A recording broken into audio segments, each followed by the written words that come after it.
Hey guys, enjoy these new 20 stories. We hope you enjoy them. Let us know your thoughts.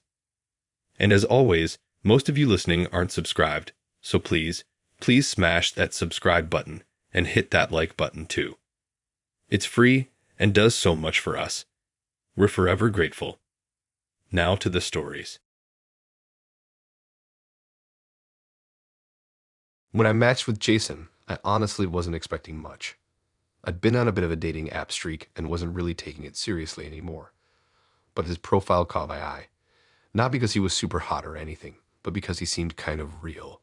His pictures weren't all selfies or gym mirror flexes. There were a couple with him and these two little kids, like at a beach or a park, and one where he was holding a fishing rod looking completely uninterested in whatever he'd just caught.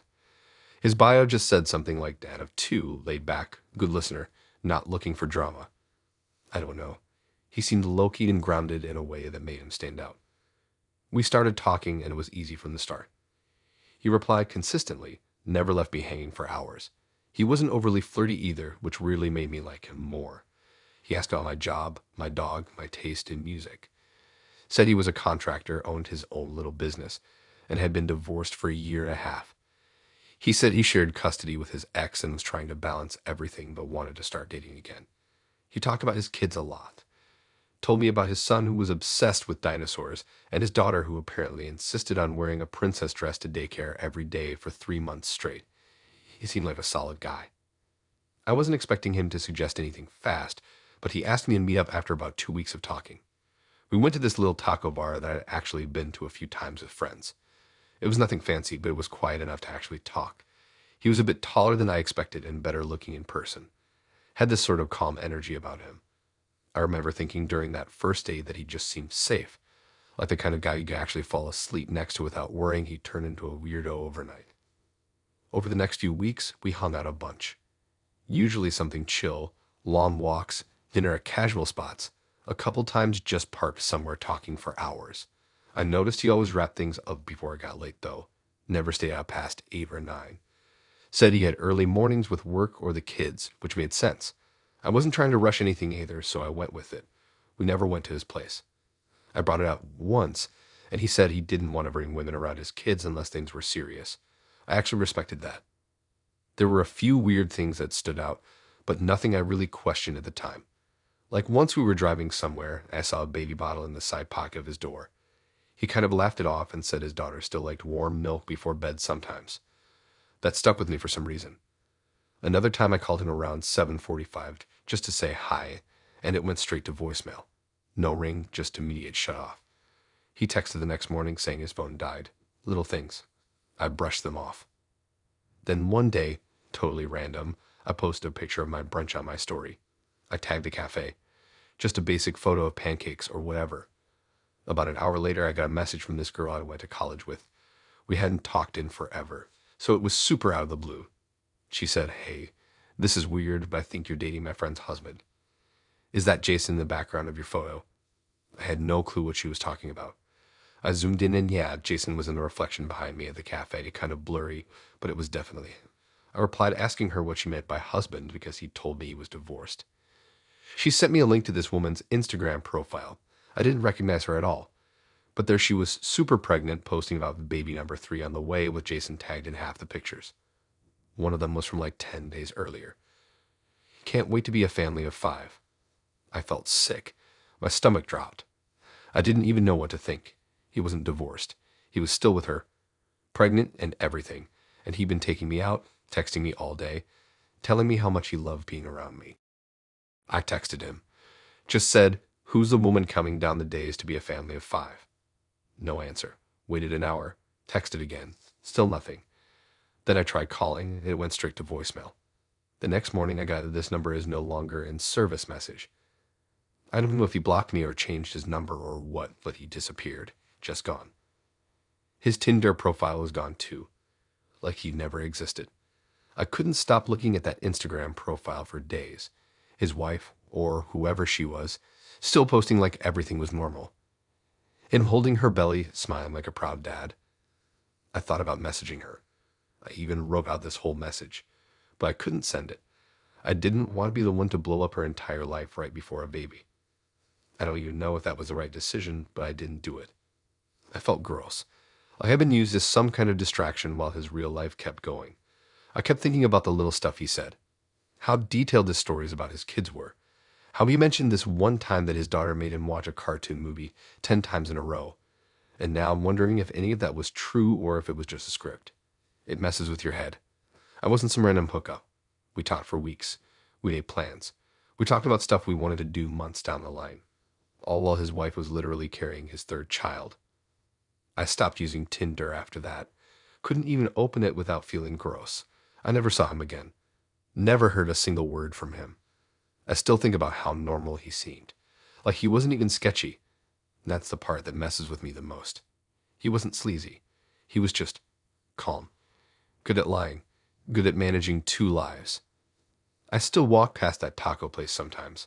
I haven't been back in. Every time I pass it, I think about him telling me how his son liked to collect rocks or how he was teaching his daughter to ride a bike. I wonder if he was making it up or if those kids are real and just have no clue what their dad's really like.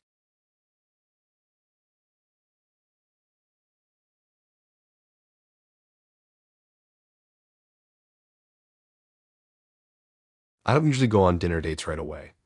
I'm more of a coffee first, see if I even like your voice kind of person. But Megan made a pretty solid case for herself. Her profile was super put together, like almost too put together, but in a way that made me curious.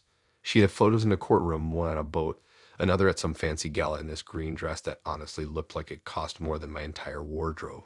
Her bio just said NYC attorney. Busy, go worth your time. It sounded kinda arrogant, but also intriguing. She messaged me first, which I won't lie, boosted my ego a little and suggested we meet for dinner somewhere decent. Her words, I was bored that week, so I said sure. She picked the place. Some sleek spot in Midtown that looked like the type of restaurant where they refill your water after every sip. I was a little underdressed but didn't care much. I got the first, which almost never happens, and she walked in 10 minutes later like she owned the place. Megan had this energy about her, confident in a way that could either be intimidating or magnetic depending on how you saw it. For me, it was a little of both. The conversation started out fine. She asked me normal stuff at first, what I do, where I'm from, if I'd always lived in the city. I told her I worked in media, not on air or anything flashy, mostly behind the scenes stuff. She asked me how much I made. Not directly like that, but she danced around it. Wanted to know if I rented or owned, what kind of car I drove, if my company was public or private. I laughed a little and asked if this was a job interview. She smiled and said, you can tell a lot from how someone answers those questions. It felt like a red flag, but I kept going with it. She told me about her firm, apparently one of the top ones in the city, and how she just made partner. Said she didn't have time for games and that she was too successful to waste time with guys who weren't on her level. She said it so casually, like she wasn't even trying to sound insulting. I nodded along, sipping my drink, kind of unsure if I was supposed to be flattered or offended. I mean, I do fine for myself, but I'm definitely not pulling in six figures just to answer emails and sit in meetings all day. Then she started talking about relationships like they were mergers. She said she used to fall for potential, but now she only dated men who were already established. She said love was great, but she wasn't interested in building with someone from the ground up. At one point she actually said, if a man's not making at least $250K a year, I'm not entertaining it. I asked her how that was working out for her. She said she'd been proposed to 3 times in the last 2 years, so pretty well. I remember kind of choking on my drink when she said that. The craziest part was when she leaned in real casually and told me she sometimes lies about her future plans just to get guys to propose. Said she tells them she's ready to settle down, wants to move to the suburbs, raise kids, the whole thing. Then once she gets the ring, she figures out if she even wants them or not. If not, she dumps them and keeps the ring. She said the last one bought her a ring worth 15 grand and she sold it. Like it was nothing. Said she used it as a down payment on a rental property. I don't know if she expected me to be impressed. Maybe some guys are. She was clearly smart, successful, and looked amazing. But something about the way she talked made my skin crawl. It wasn't just a gold digger vibe. It was the way she talked about people like they were deals, like she was out here negotiating human lives. I tried to steer the convo towards something lighter, asked what she did for fun. She laughed and said, vet people on dating apps. I honestly thought she was joking, but nope. She had this whole system. She'd look up property records, LinkedIn profiles, even court databases. Said if someone didn't own property or wasn't incorporated in something, she'd unmatch. She once unmatched a guy because his Instagram was too casual. She even admitted to checking guys' credit scores. Said she had a way of finding out through mutual connections. I didn't ask how. Didn't want to know. The waiter came over and she ordered the most expensive thing on the menu without blinking. When he left, she said she never pays on first dates because if a man's not willing to invest right away, he's not worth her time. I asked what investing meant to her, and she said, dinner, gifts, effort.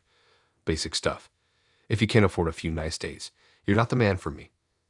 I sat there wondering as she realized how that sounded. The night kept going downhill. She checked her phone constantly. Took a photo of her food but didn't post it. When I asked if she wanted dessert, she said she didn't eat sugar but wouldn't mind if I ordered something for her to try. I said it was good. She looked forward after that. The check came and she didn't even pretend to reach for her bag. Just sat back and watched me. I paid mostly just to get out of there, and she said, "See, you're not cheap. That's a good sign." I didn't reply. I just nodded and grabbed my coat. Outside, she gave me a little hug like nothing weird had happened, said, "Let me know if you want to do this again." I said, "Sure," but I knew I wouldn't. On the way home, I kept thinking about the part where she said she lies to get proposals. Like, how many guys had no clue they were being played like that? How many were out there telling people about this amazing woman they met, not knowing she was just calculating resale value on rings and exit strategies? The next morning, she messaged me, "Had a great time last night." I didn't reply. I unmatched her. I didn't even bother blocking, just let it die. A few days later, I saw her pop up on my feed again in a suggested account. She changed her profile. New dress, new quote. Built different. Don't apply if you're basic. I didn't click, just scrolled past. Not because I didn't care, but because I knew I wasn't the first guy she'd done this to, and definitely not the last.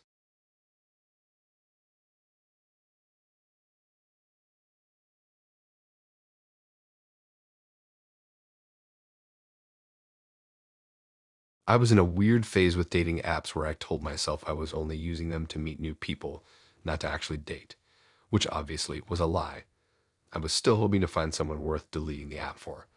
So when Daniel matched with me and said something along the lines of "I'm not like the usual guys on here," I rolled my eyes but messaged him anyway. His profile was pretty regular: gym pic, travel pic, one photo in a lecture hall. He said he was working on his master's in psychology, which sounded cool. I figured maybe we'd go on a date, have some surface level chemistry, and then both ghost each other like normal adults. We talked for a couple days, nothing too deep. He was smart, asked decent questions, didn't seem fake or too smooth. His text had a little bit of that academic guy who reads too much and thinks it makes him interesting vibe, but not in an unbearable way. I kind of liked that he didn't throw compliments around every other message. It felt like I was actually talking to a real person and not someone trying to fast track to something physical. He suggested we get drinks at a bar near his university. It was a casual spot. Cheap drinks, string lights, old mismatched furniture. The kind of place where everyone looks like they're either working on a screenplay or in a band. He was already at a booth when I arrived, sipping a beer and typing something on his laptop. He closed it the second he saw me and stood up to hug me. Polite, Loki didn't linger too long. We ordered a round and started talking about his thesis. I asked what it was on, and he said something vague about relationship behavior and commitment in the digital age. Sounded broad, but interesting enough. The first half of the night was honestly great. We talked about podcasts, weird dating trends, how every profile seems to mention sushi or The Office. He seemed sharp, but also chill. Made me laugh a few times, which isn't easy. He told me he'd done some case studies for one of his earlier projects that involved dating app patterns, and I made a joke like, "What, you spy on people's swipes?" He smiled and said something like that. I thought he was being sarcastic. But then he started getting real specific. He said he'd spent the last few months collecting data on dating behavior, particularly about people in relationships who use dating apps secretly. I was like, "Oh, like those weird cheating statistics?" And he nodded. Then he leaned in a bit and said, "Actually, I've been running a project where I match with people who claim to be in committed relationships and test whether they'd be willing to cheat." I blinked it in for a second, thinking maybe he was joking. But he wasn't. He kept going like it was totally normal. Said he built fake Tinder profiles, matched with both men and women, and started conversations to see how far things would go before people admitted they had a partner. He said the results were fascinating. I asked if that was even allowed, and he said it was all anonymous and for academic purposes. He acted like it was some big social experiment, like he was doing the world a favor by exposing how unfaithful people were when no one was watching. I was kind of stunned he was telling me this, like he just casually drops this on a first date like he's talking about his favorite movie. And he said something that actually made me feel sick. He told me that some of the people he matched with had opened up in deep ways, vented about their relationships, said they felt ignored, lonely, whatever. And he still kept going with the experiment, even knowing they were vulnerable. He didn't tell them who he was or that it was for a project. He even said he screenshotted conversations to use as part of his analysis. Said he blurred names and pictures, but still, that didn't make it okay. I asked him flat out if he ever actually liked any of the people he talked to, or if they were just subjects to him. He kind of shrugged and said he tries to stay emotionally detached because it's better for the research. That phrase stuck with me. Better for the research. Like people were lab rats, like feelings were just obstacles. Then he dropped the worst part. He said he sometimes uses his real profile too and tests women to see if they cheat on their boyfriends in real time. That you would wait for them to bring up the boyfriend and then try to push the boundary. I asked how often it worked, and he smiled and said, "More than you'd think." At that point, I wasn't even sipping my drink anymore, just holding the glass like I needed something to ground me. I asked him if he was testing me, half joking, half completely serious. He laughed and said, "No, I already knew you were single." I didn't ask how. I didn't want to give him the satisfaction. I left not long after that. Made some excuse about being tired and having to get up early. He offered to walk me to the train, and I said no thanks. He didn't push. Just said, "Let me know if you want to talk more about this stuff." I didn't respond. I just nodded and walked away. The next day I went back to our chat and scrolled through it again. I couldn't figure out how I missed the signs. He seemed normal. A little dry maybe, but smart. And now I was wondering if everything we talked about was part of some weird case study. If I was going to end up in his thesis under some fake name, labeled as Participant 43. The idea made my skin crawl. I unmatched him, deleted our convo, then deleted the app. Not because I was squaring off dating or anything dramatic like that. I just didn't want to open it and see his face again, or someone else like him. I still think about it sometimes. How he said it so casually, like he wasn't messing with real people's lives. How he framed it all as academic. I get the appeal of studying behavior, sure, but not like that. Not when you're playing with trust just to prove a point. It wasn't research. It was manipulation. Dressed up with big words and a student ID. I told one of my friends about it later, and she said, "That's messed up, but honestly, I'm not surprised." And that kind of stuck with me. That we're so used to weird games and shady people on apps that something like that barely shocks us anymore. That a guy can run fake profiles to catch cheaters and still get dates like it's no big deal.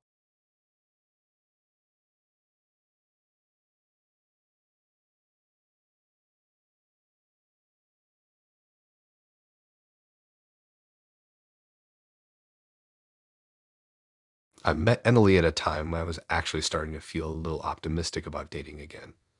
I'd gone through a few too many matches that went nowhere. People who either ghosted after a couple days or turned out to be a completely different person in real life. But Emily stood out right away. Her profile was simple, no quotes or cheesy captions, just a few cute photos, one with her dog, one at a bookstore, and one where she was holding a cup of coffee and looking off to the side like she didn't know someone was taking her picture, even though she obviously did. She looked normal. Not overly curated, not trying too hard. I liked that. She messaged me first. Said something sarcastic about my bio, which I appreciated because it meant she'd actually read it. We talked for hours that night.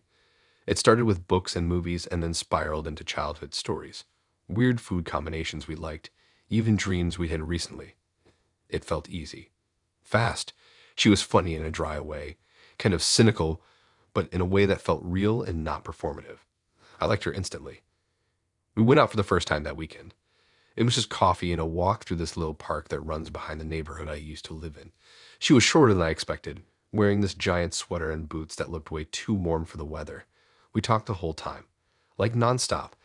There weren't even any awkward silences, which is rare. She asked a lot of questions.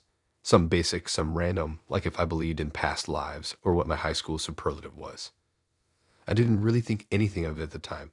I just figured she was curious or quirky. I've always been into people who are a little offbeat. We kept seeing each other after that. Once a week at first and more. She'd always pick the spots, usually places I'd never been to with cool lighting or weird menu items. She liked vintage stores and old diners and bookstores that stayed open late. There was something about being around her that felt electric. Not in a love at first sight way, more like I was constantly being pulled in by how unpredictable she was. About a month in, we started spending longer stretches together. Whole days where we just wander around the city, stopping in places with no plan. She carried a little film camera with her sometimes and would snap photos randomly, like our shoes or the back of someone's head at a cafe, or signs that looked out of place. I figured it was an artsy thing.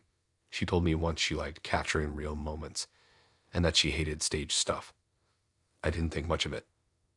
One night, we were sitting on her couch watching some weird French movie with no subtitles. I remember her looking at me with this curious expression, like she was studying me. I laughed and asked what, and she just said, "You talk differently when you're relaxed." I didn't really get what she meant, but I smiled and said maybe that was a good thing. She pulled out her phone, held it up like she was about to take a picture, and then put it down. Said, "Never mind, I already got what I needed." I thought it was just another one of her cryptic little things. A few days later, one of my friends sent me a video link on YouTube. No message, just the link. I clicked it without thinking. The title was something like Date Experiments. Who's actually listening? I almost closed it, figuring it was one of those social experiment videos that tries too hard to go viral. But I recognized the background. It was that diner Emily I went to a couple weeks earlier, the one with the green booths and the jukebox. Then I recognized my voice. It wasn't just a clip. It was a whole video, edited and cut together like a mini documentary. My face was blurred, but my voice was clear, and there was no mistaking it was me. I was talking about my job, telling the story about my sister's wedding, laughing at some dumb joke I made. It was all stuff I'd said to Emily, word for word. The video had these little pop-up text bubbles that rated my responses. Stuff like trusting, easily influenced, needs validation. At one point, the narrator, who was clearly Emily using a slightly fake voice, said, "Subject 3 appears eager to connect and overshares within minutes. Emotional walls are low." I sat there, staring at my screen, trying to process what I was even looking at. There were other guys in the video, too. Same setup. Blurred faces, clear audio, voiceovers labeling their behavior. Some were labeled defensive, others manipulatable, some even borderline controlling. She rated each of them on a scale of how easy it was to get them to open up, and how likely they were to trust her. I was rated an 8.5. I didn't even know what to feel. Embarrassed mostly, then angry. She never told me she was recording anything. Never even hinted that I was part of some kind of project. I went back through our texts trying to see if I'd missed a sign. Something she said that should have warned me. But no, nothing. Just normal conversation. She acted like she liked me, like we were actually getting to know each other. I tried calling her. No answer. I messaged her, asked what the hell that video was and why I was in it. She read the message and didn't reply. I checked her YouTube channel. It had a bunch of videos like that, all with the same vibe. Different guys, different dates, all reduced to little bullet points and ratings. She had over 50,000 subscribers. Comments full of people saying things like, "Oh, and I love how you break them down," and "You're doing God's work." It made me feel like I was part of some reality show I never agreed to be in. I reported the video, but it stayed up. Maybe because my face was blurred. Maybe because she technically didn't do anything illegal. I don't know. I just stopped checking after a while. It was too weird, too violating. I haven't seen her since. She unmatched me, deleted all our messages, just disappeared. I don't even know if Emily was her real name. I still see the video pop up sometimes my oven YouTube.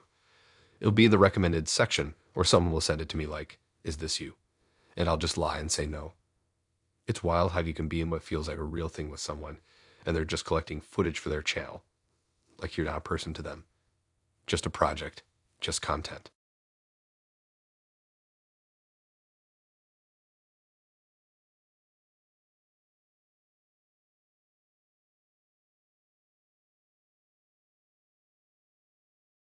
I thought Michael was just one of those gym guys who lived off protein powder and had motivational quotes saved in his notes app. That didn't bother me though. I've dated worse. His profile was full of those classic poses: shirtless mirror pic, beach run, lifting something unnecessarily heavy. But what actually got me was this dumb selfie he took in a grocery store with a pineapple wearing sunglasses. It was so stupid I laughed, and that was enough to swipe right. We started talking, and he was actually more normal than I expected. Funny in a kind of dry way, didn't overdo it with compliments, and had opinions about everything from gym playlists to why people who don't return shopping carts are the worst. He worked as a personal trainer, had his own clients, posted fitness content, but said he wasn't trying to be an influencer. I believed him. He didn't have that constant self-promo energy. Plus, he wasn't pushy about meeting up. We talked for like 2 weeks before we even brought up plans. Our first couple dates were what you'd expect. Coffee, a walk through the park, smoothies after a hike. The guy was health obsessed, but not in a condescending way. He never made me feel bad about ordering fries or skipping a workout. He talked a lot about routines, discipline, his love-hate relationship with cheat days. I figured this was just his thing, the way some people are into astrology or photography. His thing was wellness. And yeah, the third time we hung out, he invited me to this meal prep night at his place, and I thought, cool, maybe this is where things start feeling a little more real. His apartment was surprisingly neat. No dirty shaker bottles or laundry mountains. Everything was organized, borderline military style. He had labeled containers in the fridge, a calendar covered in macros and goals, even a whiteboard that said stuff like crush the day and no excuses. I teased him a little, but it wasn't anything I hadn't seen on Instagram 100 times. It was just a lifestyle. After we ate, he asked if I wanted to hang out in the living room. I figured we'd watch a movie or something. Instead, he opened up his laptop, put it on the coffee table, and started logging into this forum. I couldn't really see what it was at first, just a black and white layout with usernames and a bunch of stats. He scrolled for a bit, then looked over at me and said, super casually, "Wanna see something kinda insane?" I leaned over, expecting some fitness meme or weird injury story. What I saw instead was a bunch of posts with women's pictures and numbers next to their names. I asked what I was looking at. He said it was this private community where guys analyze their dates. He said it was mostly just venting and sharing stories, but then he clicked into a post and showed me what he meant. It was a picture of a woman, clearly taken without her knowing, blurry like from across a table. Underneath, there was a whole breakdown. Age guess, body type, what she wore, how she acted, if she paid for anything, and then a final rating. They called it her value. I felt my stomach turn a little but didn't say anything right away. I wanted to see where this was going. He scrolled down to a post he had written. I knew it was him because I saw the name, Iron Logic 87, and he smirked like he was proud. It was from a week before we met in person. The post was about some woman he went on a Tinder date with. He described her in detail, down to her nail color and what brand her purse looked like. He wrote that she was average pretty, slightly past her prime, and carried herself like someone who thought she was hotter than she was. His rating for her was a 5.4. The comments underneath were even worse. Guys debating whether she was wife material or just a time filler. They didn't know her. They never met her. But they talked like they owned her. I asked him straight up if he wrote about all his dates on there.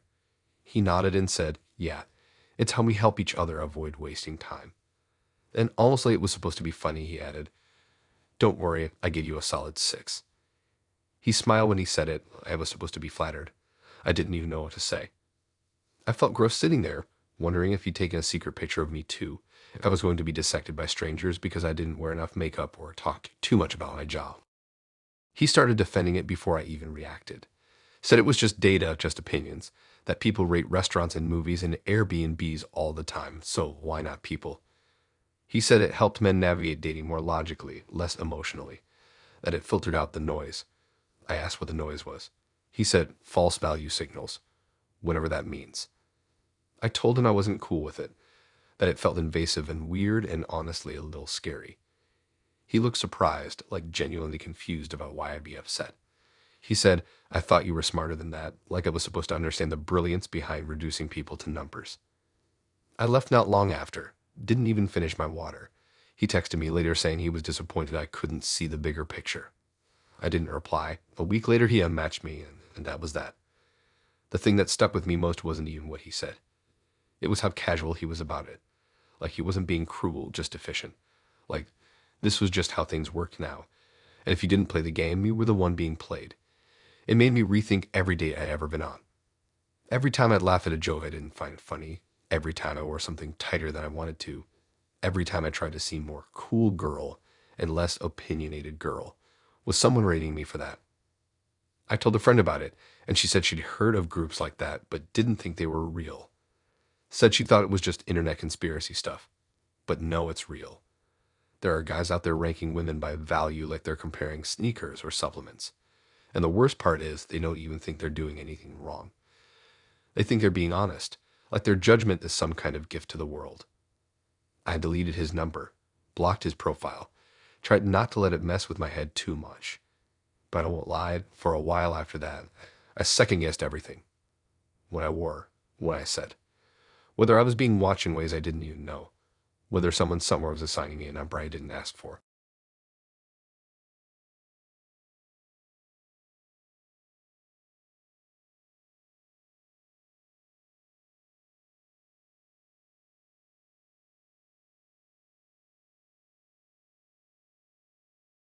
The first thing I noticed about Laura was how ridiculously good she was at texting.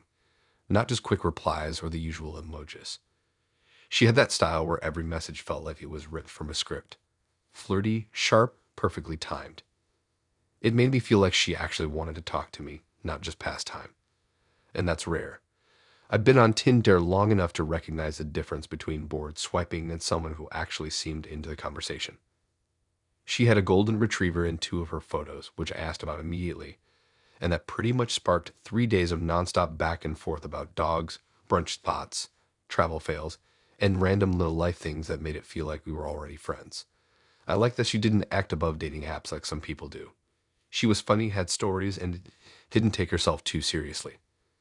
At one point, she admitted she just loved a good night out with great food, and I didn't think anything of it. I mean, who doesn't? She picked a restaurant for our first date. Said she wanted to try this new place she'd heard about in Soho that was impossible to get into on weekends. I laughed and said sure, hoping I wouldn't have to fight for a reservation. She already had one, like just pulled it out of her back pocket. That should have been my first clue, but I was more impressed than anything. The place was trendy. Candlelight, exposed brick, a menu with half the ingredients I had to Google later. Laura showed up 10 minutes late, but with such a confident vibe that it didn't even matter. She looked amazing and had this easy way of sliding into conversation like we'd known each other for years. The date was good. She asked a lot of questions, laughed at my jokes, and made little comments that made me feel like she was really listening. She ordered the most expensive cocktail without blinking and a few of the prettiest appetizers too, which caught me off guard a bit, but I figured she'd just like to eat well. And she actually ate. Not like nibble on a salad kind of date. I respected that. At the end of the night, a bill came, and she didn't even pretend to reach for her wallet. Just leaned back and said something like, "Thanks, this place is definitely going on my list of favorites." Again, I didn't think too much of it. First date, I'm happy to pay if the vibe was right, and it was. We went out again the next week. New restaurant. Nicer this time. Her idea again.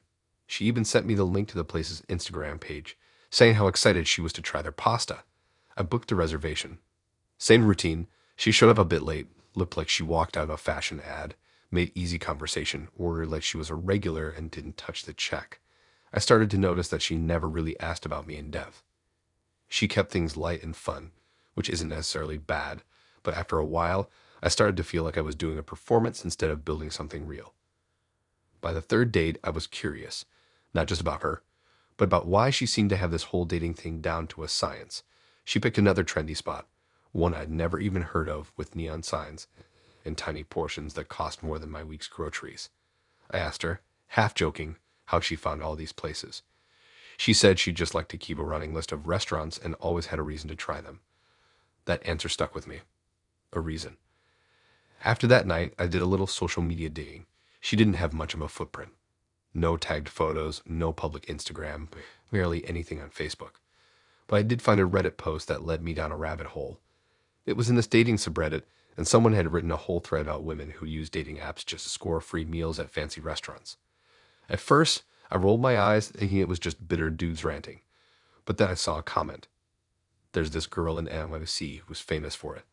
Always books the date, always knows the spot, always disappears after the third or fourth dinner.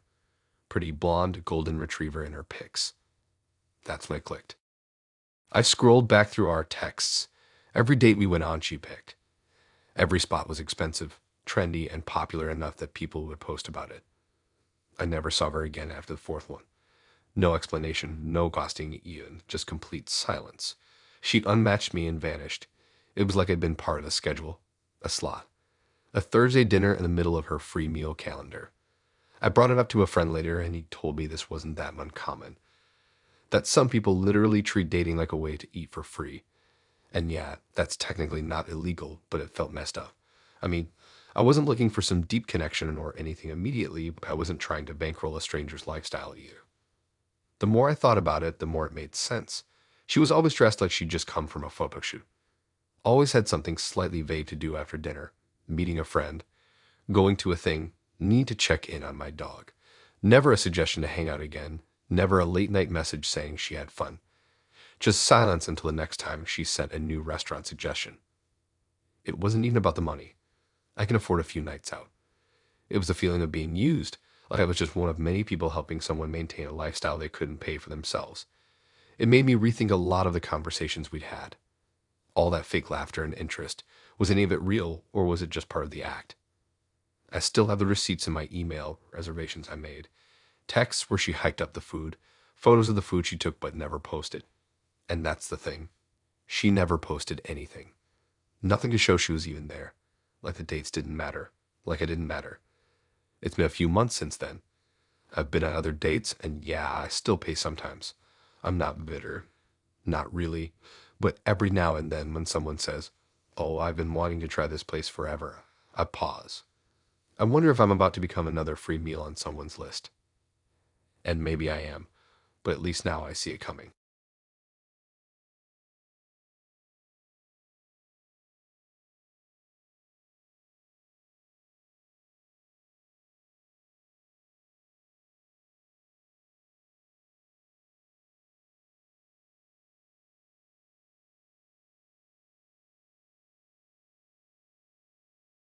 I used to roll my eyes at people who said dating apps were like a game. Like, yeah, obviously you swipe and hope someone cute matches back, but I always thought people were still mostly themselves. I didn't think anyone was out there keeping score.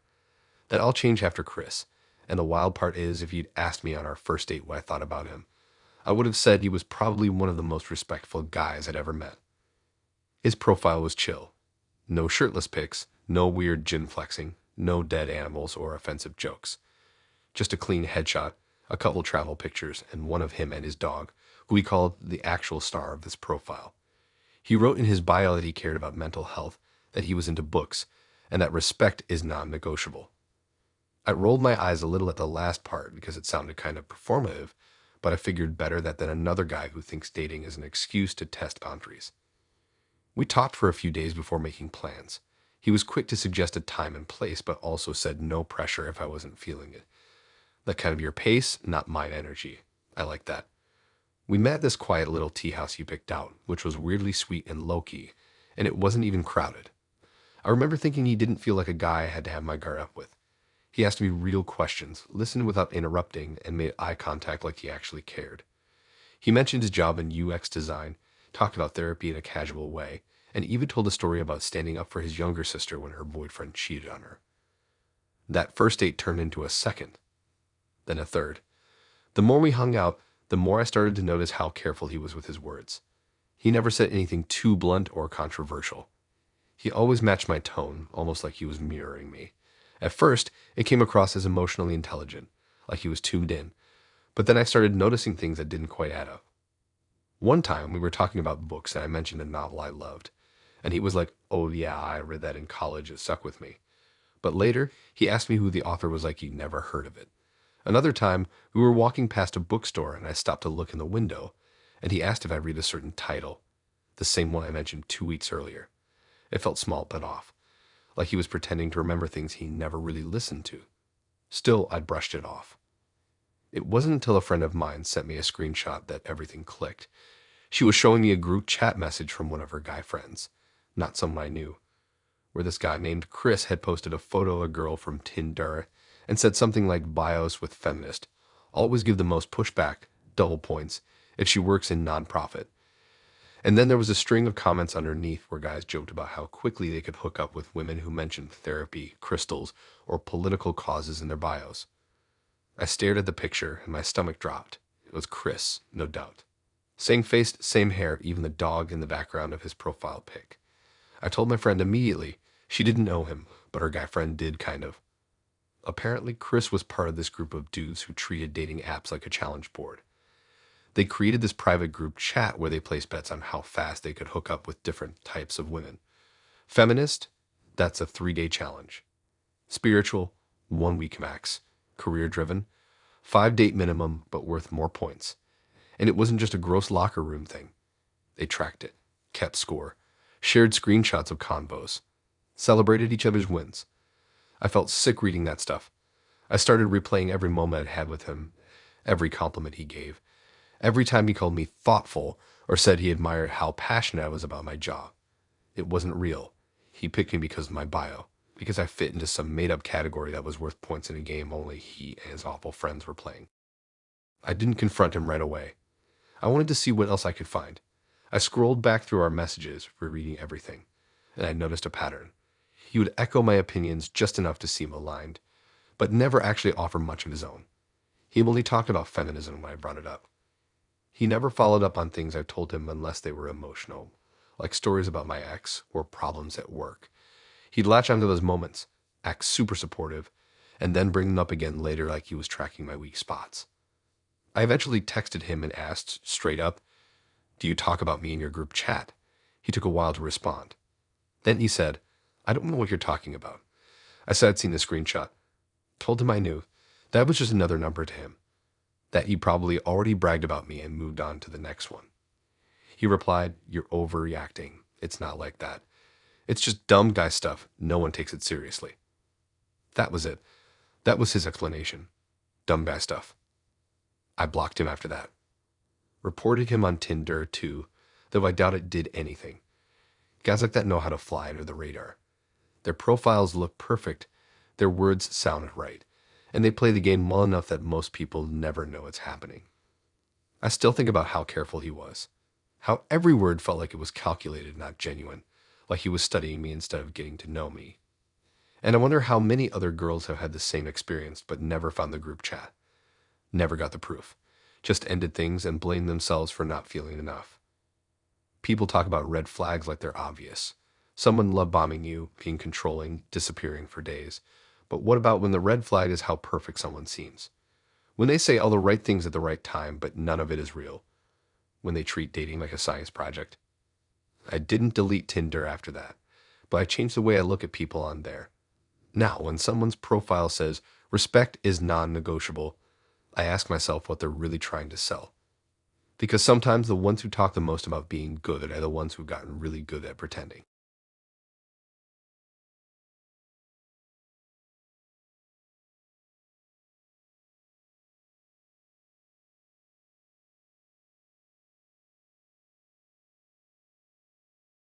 I've been seeing Amanda for about 2 weeks, and everything seemed to be going pretty well.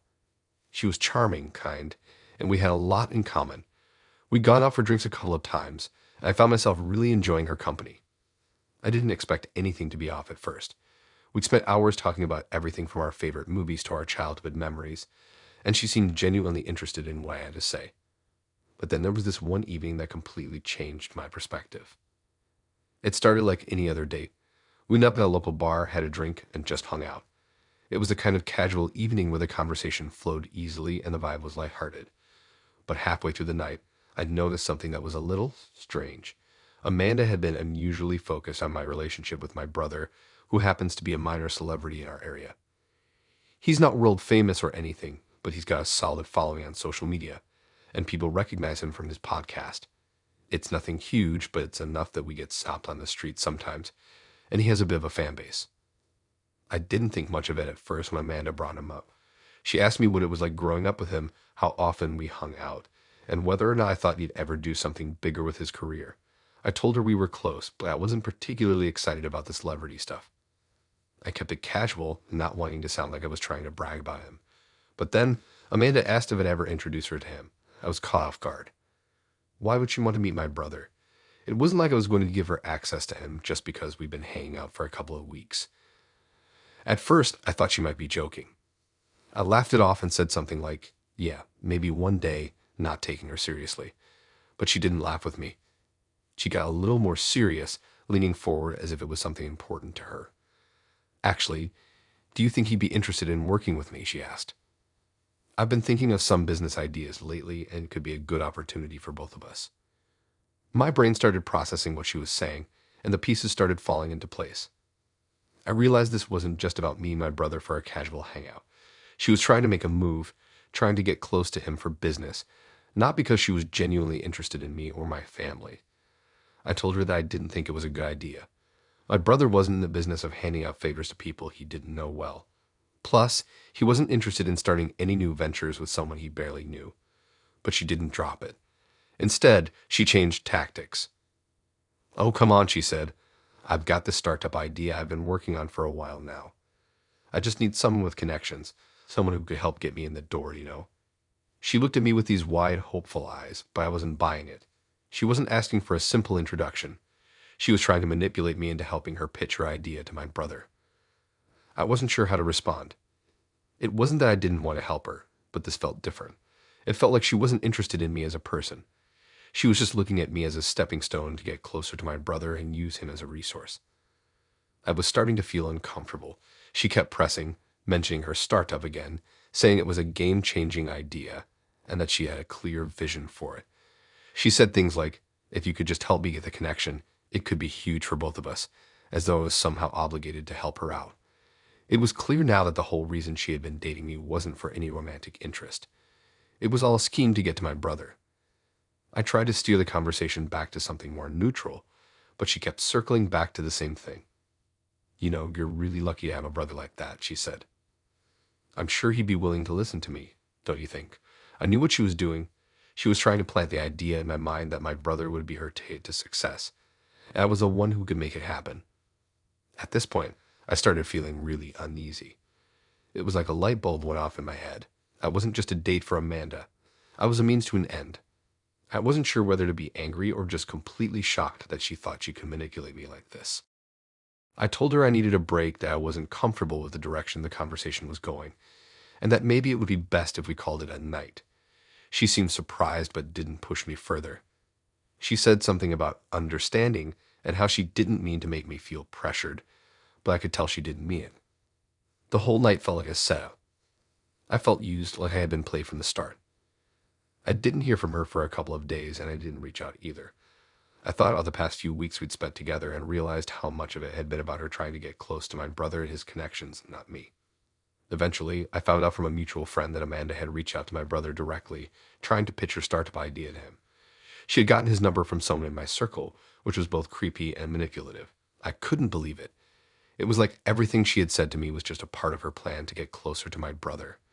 I was done. I blocked her at everything, and when she tried to reach out to me again, I didn't respond. Looking back, I can't believe how blinded I was by her charm. It was all an act, and I had been too naive to see it. She had never been interested in me. She had only been interested in what I could give her. The whole situation left me feeling betrayed. It wasn't just that she had used me to get closer to my brother. It was how she had tried to manipulate me into believing that her intentions were pure, that we had a real connection. I still wonder how many other guys she had done this to. How many other relationships were just another stepping stone for her to climb higher. I learned my lesson, though. From now on, I'll be a lot more careful about who I let in my life. Because the truth is, not everyone who shows interest in you is actually interested in *you*. Sometimes, they're just looking for a way to use you.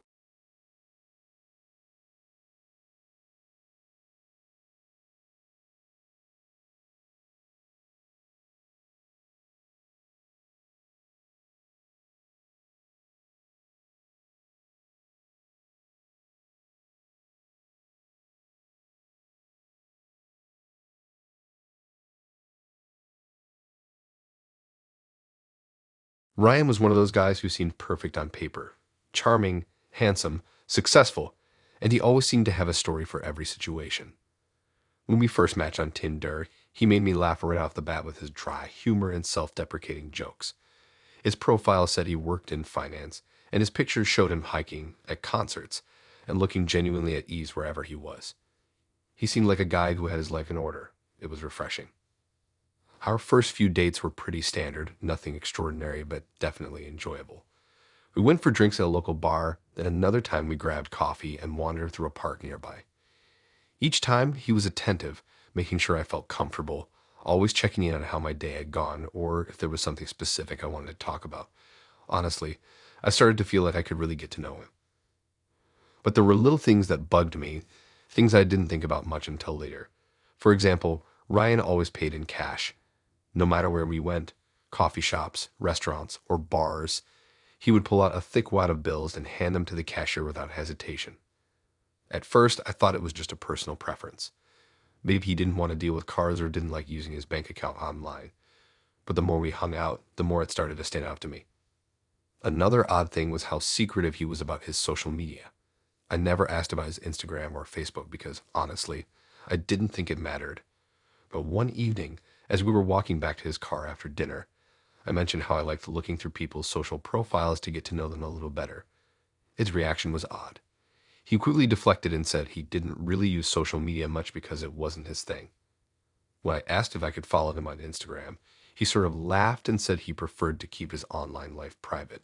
I let it slide, but something in his tone made me feel like I was digging too deep. The most bizarre part, though, was the way he would avoid having his picture taken. It wasn't that he didn't want pictures of himself. He just made it clear that he never wanted me to take them. I wasn't that big into snapping pics anyway, but whenever I'd reach for my phone to capture a moment, he'd change the subject or just walk away from the camera. He'd make some excuse, like how he didn't like the angle or how his hair was out of place. It wasn't a huge deal at first, but it was starting to feel like he was actively trying to hide from the camera. The more I thought about it, the stranger it became. One evening after another casual date, I invited him to my place. We'd been hanging out for a couple of weeks, and I thought maybe things were progressing to the next level. But when we got to my apartment, something felt off. He was more distant than usual, not the same funny, light-hearted guy I'd been talking to. I offered him a drink, but he declined, saying he wasn't really in the mood for anything. It felt like there was a wall between us that wasn't there before. I didn't press it. I did notice how he kept glancing at the clock and checking his phone. I didn't say anything because, well, it was early. I figured he just had something else to do, but I could tell his mind wasn't fully there. After a while, I offered to walk him out, thinking it might be time for him to leave. But just as we were getting ready to say goodbye, his phone buzzed with a notification. He quickly glanced at it, his eyes scanning the screen, and for a brief second, I caught a glimpse of his phone lock screen, a picture of a woman. Nothing too odd about it, but I couldn't shake the feeling that something wasn't adding up. I didn't think much of it at the time. I figured it was just a friend or maybe an ex. I didn't want to jump to conclusions. Then, a couple of days later, I decided to Google his name. It wasn't something I usually did, but I felt like there was something missing. I didn't know what I was expecting to find. Maybe just a little more background information on his work or something that could explain his odd behavior. But when I looked up his name, something came up that made my heart stop. Ryan had been in the news a few years ago, but it wasn't for anything good. He had been linked to a string of cheating scandals. Apparently, he had been using dating apps while in a long-term relationship, which ended with him secretly getting engaged to someone else. There were pictures of him with a woman smiling, holding hands. This was all over the news. Suddenly, everything fell into place. The constant cash payments, the avoidance of social media, the secrecy, it was all starting to make sense. Ryan wasn't just some guy who liked to keep his life private. He was hiding his current engagement. I felt sick. He had been using Tinder to cheat on his fiancée, and I had unknowingly been part of his little web of lies. I couldn't believe it. I'd been so swept up in the charm he had shown me, in the seemingly perfect dates, and the way he paid attention to every little detail. It was all facade. The whole time, he had been pretending to be someone he wasn't. He had been using his time with me to cheat on his fiancée without ever being upfront about it. The worst part was that I had almost let myself fall for him. The next time Ryan texted me, asking if I wanted to meet up, I didn't respond. I couldn't. I didn't want to be part of his lies anymore. It took everything in me to resist confronting him about what I'd found, but I realized it wouldn't matter. He would just lie again, deny everything, and try to spin it in his favor. I wasn't going to give him the satisfaction. A few weeks later, I heard from a mutual friend that Ryan had been caught and that his fiancée had found out about everything. Apparently, she had left him and broken off their engagement after discovering he had been cheating for months. I couldn't say I felt bad for him. He got what he deserved. I blocked his number, deleted his profile from my app, and swore to never make the same mistake again. Ryan wasn't the only one who had been hiding things, and I realized how easy it was to ignore the red flags when someone was charming enough.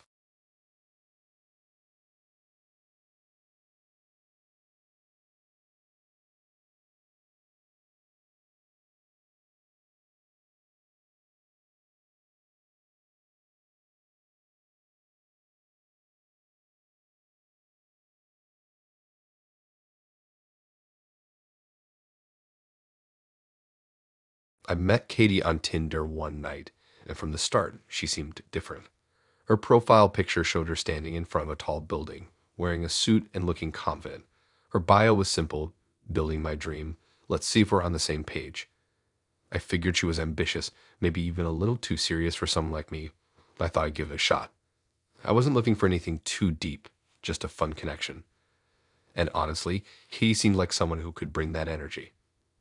Our conversation started like any other Tinder match: a few casual questions, some small talk about what we were up to, our jobs, our hobbies. She was easy to talk to, and she gave off that vibe of someone who was on top of things. I asked her what she did for work, and she told me she was building a startup, an app that was going to change the way people interacted with social media. At first, I didn't think much of it. People talk big about their startups all the time, and most of them go nowhere.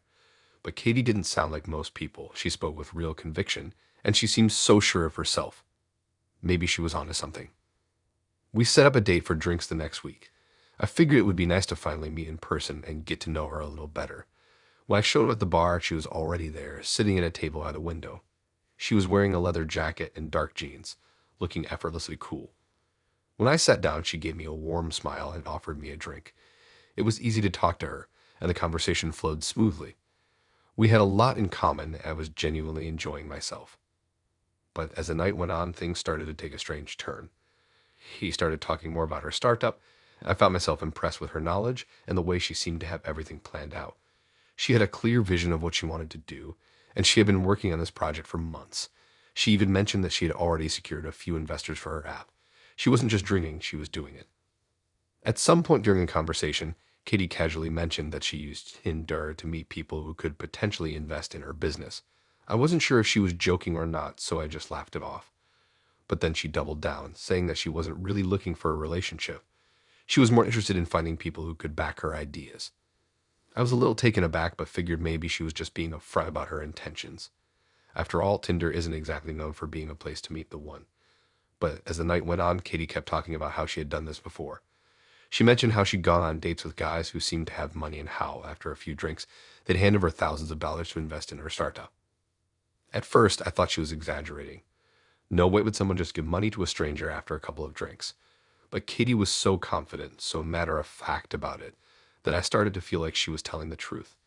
She didn't even seem embarrassed or ashamed to talk about it. In fact, she seemed pretty proud of herself. She mentioned how she was just playing the game and how easy it was to get people to invest once they were a little tipsy. It sounded like she had mastered the art of manipulation. As the conversation continued, I started to feel uncomfortable. Katie wasn't talking to me like she was interested in getting to know me. She was talking to me like I was just another potential investor. She wasn't even pretending to be looking for a connection. Her goal was clear: to get money from guys who thought they could help her build her empire. I wasn't sure how to respond. I had always been a little skeptical of people who went after money like that, but it felt worse coming from someone I was supposed to be on a date with. I didn't know if I should call her out or just let it slide. But it became more and more obvious that she wasn't interested in a normal dating experience. She was using Tinder as a tool to fund her business. She wasn't looking for love or even for a good time. She was looking for men to help her bankroll her startup. And apparently she was doing this with multiple guys. By the time we finished our drinks, I felt like I'd been in some kind of strange business meeting rather than a date. Katie was still talking about her startup, casually mentioning how she had convinced a guy to invest $5,000 after a couple of beers. She said it like it was nothing, like it was just another normal part of her dating routine. She wasn't even trying to hide it, and I was starting to feel more and more like a fool for having sat there listening to it all. When the check came, I paid for it. It wasn't that I felt obligated. It was more like I wanted to get out of there as quickly as possible. I didn't feel like I was on a date anymore. I felt I was being hustled. Katie thanked me for paying, but her smile seemed a little too forced. She mentioned how she had a couple of other dates lined up, and that she'd be happy to talk again soon. I said goodbye, but honestly, I couldn't wait to get out of there. I didn't block her immediately. I thought maybe I was overreacting, that maybe I was being too sensitive. But after thinking about it more, I realized that Katie wasn't looking for a connection. She wasn't looking for anything other than money. It wasn't a normal dating experience. It was a scam. She was using her charm and her ambition to manipulate people into giving her money. And she was proud of it. A few days later, I blocked her on Tinder. I didn't feel angry, but I felt disappointed.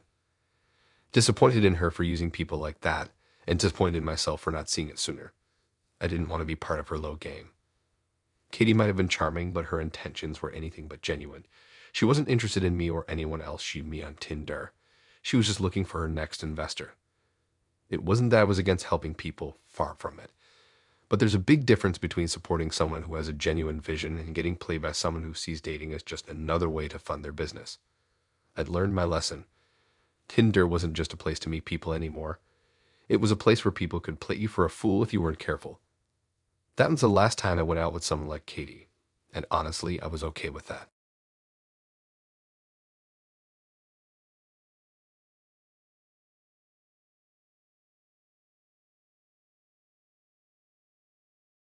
I met Mark on Tinder, and right off the bat, he seemed like the kind of guy you could imagine having a long-term thing with. He was charming, funny, and seemed down to earth. We talked for hours the first time we met, exchanging stories about our lives, past relationships, and what we were looking for in a partner.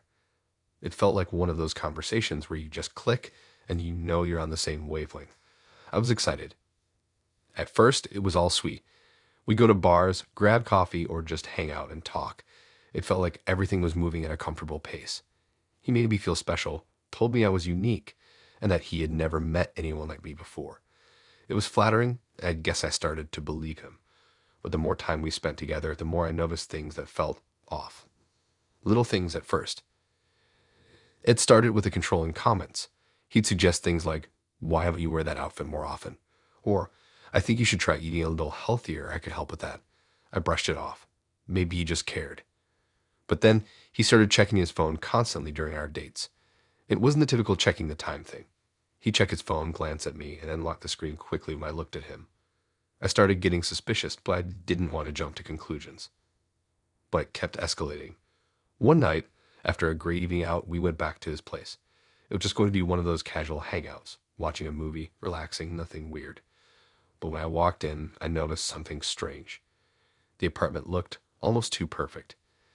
Everything was set up in a way that made it feel more like a showroom than someone's actual living space. I mentioned this to him jokingly, and he laughed it off, saying he liked to keep things neat. Fine, no big deal. Then came the real shock. We were sitting on the couch, and I saw a little blinking light on the bookshelf, just barely noticeable. My mind started racing. What was that? Was it a camera? I tried to play it cool, but curiosity got the best of me. I subtly turned my head to look at it, and there it was, an inconspicuous black device tucked between the books, staring at me. My heart started pounding. It was a camera. I stayed calm and didn't say anything right away, but the wheels in my head were turning. Was I being paranoid, or was I right? As soon as I could, I got up and pretended to go to the bathroom. I used the opportunity to take a quick glance around the room. That's when I found more cameras, hidden behind mirrors, tucked in corners disguised as air purifiers. My stomach dropped. I was freaking out, but I kept my cool. I had to act normal, at least for the moment. I went back to the couch trying to act casual. I could barely focus on the movie we were watching. I kept thinking about those cameras, wondering how many dates he had done this to, and whether I was just the latest in a line of unsuspecting women. How long had he been recording? How many others had he done this to? As soon as I could, I came up with an excuse to leave. I said I had an early morning and needed to head out. He was disappointed but didn't push too hard. He walked me to the door, and as I stepped outside, I could feel the weight of everything sinking in. I couldn't believe what I had just discovered. The next day, I confronted him. I asked him directly if he had cameras hidden in his apartment. He didn't deny it. Instead, he tried to laugh it off like it was no big deal. He told me he liked to record his dates to remember the good times, and that it wasn't anything sinister. but his response made everything worse. He didn't apologize, didn't seem remorseful at all. In fact, it felt like he was proud of it. I didn't know what to do. Part of me wanted to leave immediately, but another part of me was just in disbelief. Was I really the kind of person who was being filmed without my consent? What kind of sick person does that? It made me feel gross, like I was nothing more than a performance for his personal viewing. I blocked him everywhere, but I was left with the gnawing thought of how many other women had been in the same situation. How many had no idea they were being watched? How many had just chalked it up to his quirky behavior or brushed off the weird vibes? Looking back, I can't believe I didn't notice the signs sooner. But the reality is I was swept up in the excitement of a new relationship, and I wanted to believe the best in him. I guess we all do that, at least at first. But now I can't even look at my phone without feeling paranoid. I'm constantly checking my surroundings to make sure I'm not being watched. And to this day, I have no idea how many of those videos he might have kept. It's a thought that still haunts me. But I've learned a valuable lesson: trust your gut, and when something feels off, don't ignore it. Because sometimes people really do have dark secrets hiding behind their perfect facades.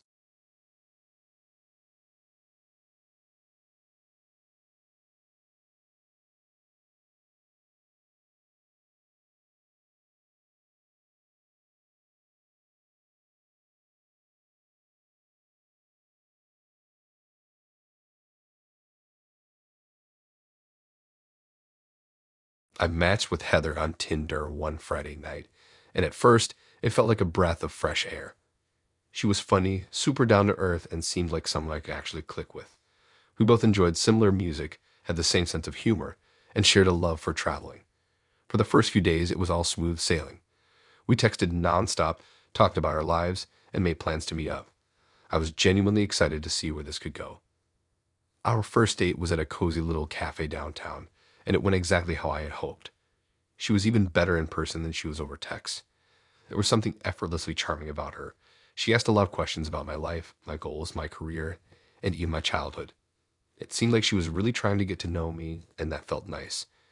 We had an easy conversation, and when the date ended, she said she couldn't wait to see me again. I left that night thinking maybe, just maybe, I had found someone who was on the same wavelength as me. But as the days went by, something strange started happening. Heather would text me all the time, and it was always about how much she wanted a partner who was serious about commitment. She would talk about how her ideal relationship was one where everything just worked. No games, no drama, just two people ready to settle down. I thought this was just her being direct, which I could respect, but it started feeling like she was rushing things a bit. We had barely been talking for a week, but she kept dropping hints about how she couldn't wait to find the one. It was on our third date that things started to get weird. We were sitting at a bar, having a few drinks and chatting about random stuff. Then, out of nowhere, she started talking about her future plans. She mentioned that she was really focused on getting everything in order before she settled down with someone. That was when she hit me with something I wasn't prepared for. She said, "I know I'm not the type to just date around, and I'm not in a rush, but I've been thinking a lot about what I want in a partner. I want to make sure I'm with someone who's the absolute best for me. I need to find someone who meets all my standards." At first, I thought she was talking about compatibility and shared values, but then she went deeper into it. "I'm dating right now to make sure I know exactly what to look for in my future husband. To really test the waters with someone before I commit to the real thing." I wasn't sure how to take that. She had said it so casually, like it was just part of her process. But something about it felt off. It felt like I was just some stepping stone in her grand plan for a perfect relationship. I decided to let it slide, thinking it was just a weird way of phrasing something. Maybe she was just nervous about commitment, like a lot of people are. But as we spent more time together, the signs kept popping up. Every conversation felt like a mini audition for some imaginary future husband. She had asked me specific questions about my goals, my views on marriage, my career ambitions, and even my family life, almost like she was checking off a list. She was trying to gauge if I was the one or if I was just a practice run. It hit me one night when she invited me to a dinner with some of her friends. It was an intimate gathering, just the four of us. They were all nice, but as the night went on, I started noticing how Heather seemed to be comparing me to the other guys she'd dated. She made these low comments like, "Well, my ex used to do this," or "I've been with someone who was way more into this than you are."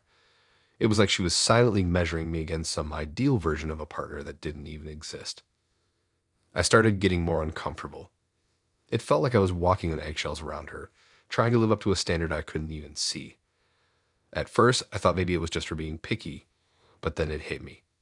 Heather wasn't dating me because she liked me. She was dating me because I was a test subject, a means to an end. She was making sure I was good enough before moving on to the real thing. It wasn't until one night when we were talking about our future that she finally admitted it. We were sitting in her living room, having a glass of wine, and I was asking her about what she wanted in life. She told me she had big plans. She was starting a career in tech, hoping to get married soon and build the perfect life with the perfect guy. She added, almost nonchalantly, "I've been dating around to get a feel for what I want. You're really helping me figure it out." I froze. Helping you figure it out. She smiled like she didn't realize what she was saying. "Yeah, I'm getting a good sense of what I want from you, but I still don't know if you're the one. No offense, but I think I need a guy who has more ambition, more drive." It was then that everything clicked. I wasn't really the guy she was looking for. I was just part of her test. I wasn't a real option in her eyes. I was a practice run to make sure she could pick the right guy when the time came. I don't know why I stayed as long as I did. Maybe I was just too blindsided by her charm at the beginning, or maybe I didn't want to admit that I was being used. But after that conversation, I knew I couldn't continue with her. I was about to be some trial run for her future. I ended things shortly after that. She didn't take it well, of course, and tried to convince me that I was just overthinking everything. But I knew better. I was nothing more than a test, a step in her journey to finding someone better. That night, as I walked away from her apartment, I felt this weird sense of relief. I wasn't anyone's practice or stepping stone. I deserved better than that. Looking back, I can't help but feel sorry for her. It wasn't about me. It wasn't even about her future husband. It was all about her need for control, to ensure that every aspect of her life was perfect before she settled. I'm sure she'll find the perfect guy one day, but I'm also pretty sure that her idea of perfection is going to keep her stuck in an endless cycle of testing and never really committing to anyone who's real.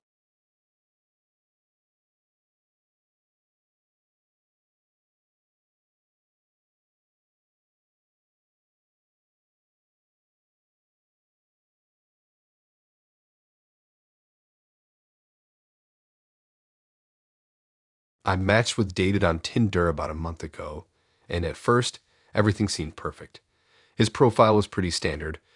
Pictures of him looking relaxed and confident at the beach, a few shots of him at the gym, and a couple of quirky captions about his love for food and travel. He didn't seem like the type to overshare, but there was something mysterious about him that caught my attention. We started chatting, and he was funny, sarcastic, and had just the right mix of charm without being over the top. We talked for a few days before deciding to meet up. Our first date was at a trendy little restaurant downtown, and everything went great. David was easy to talk to, kept the conversation flowing, and genuinely seemed interested in me. He asked about my work, my hobbies, and even opened up about his own life.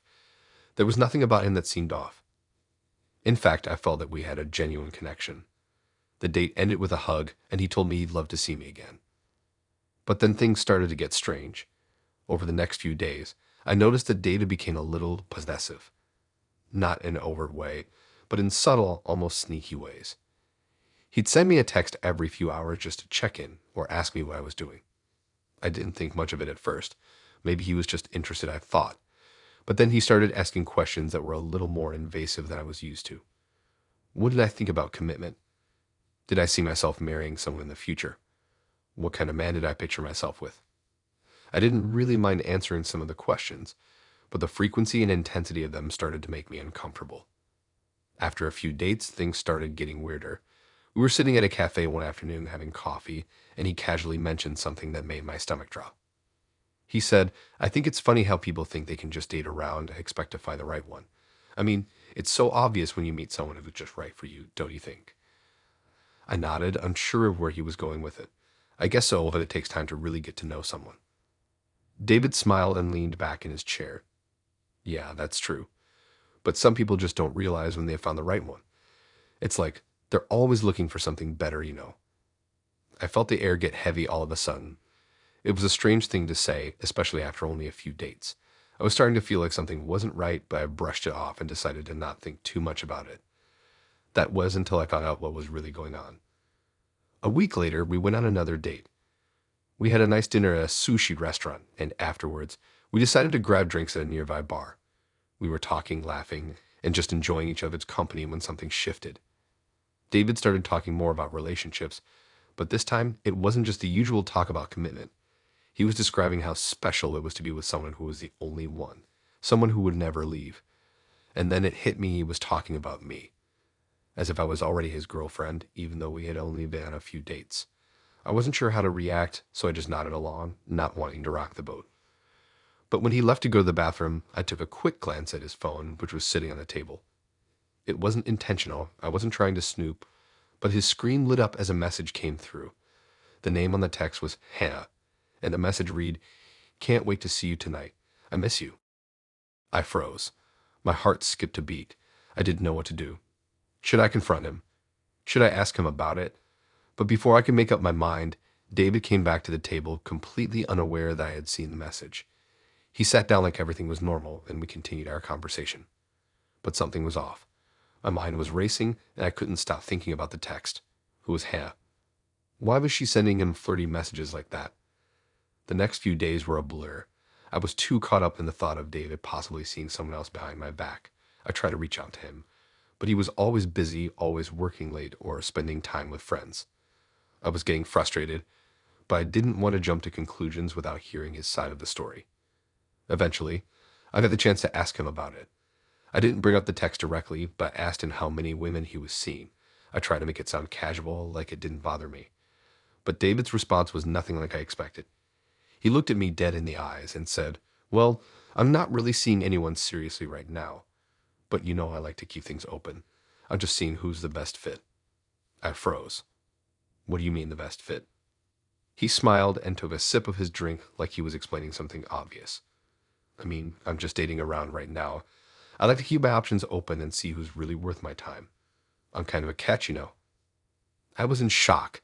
He had been playing me just like he was playing the other women he was dating. It was all a game to him. I wasn't the only one. I was just one of many options, and he was stringing us all along, making us think we were the only one. That night, I decided to end things with him. I texted him and told him I wasn't interested in continuing to see someone who couldn't be honest with me. He tried to call and text me repeatedly after that, but I didn't respond. I realized I wasn't just competing with Hannah, but with every other woman David had been dating. We were all just pawns in his low game of who's the best. I haven't heard from him since, and honestly, I don't regret ending things.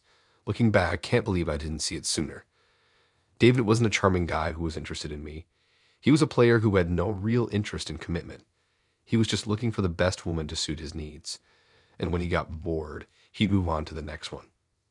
I've learned to trust my instincts more. If something feels off, it probably is. And now I know that some people just use dating as a way to keep their options open, making sure they're never tied down to anyone. David wasn't looking for love. He was just looking for validation.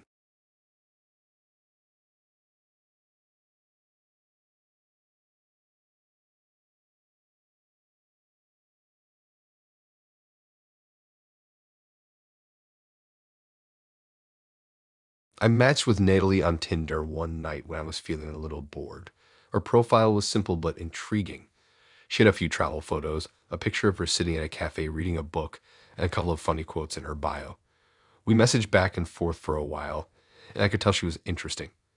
She wasn't the typical person you meet on Tinder. She seemed a little more reserved, but also kind of mysterious.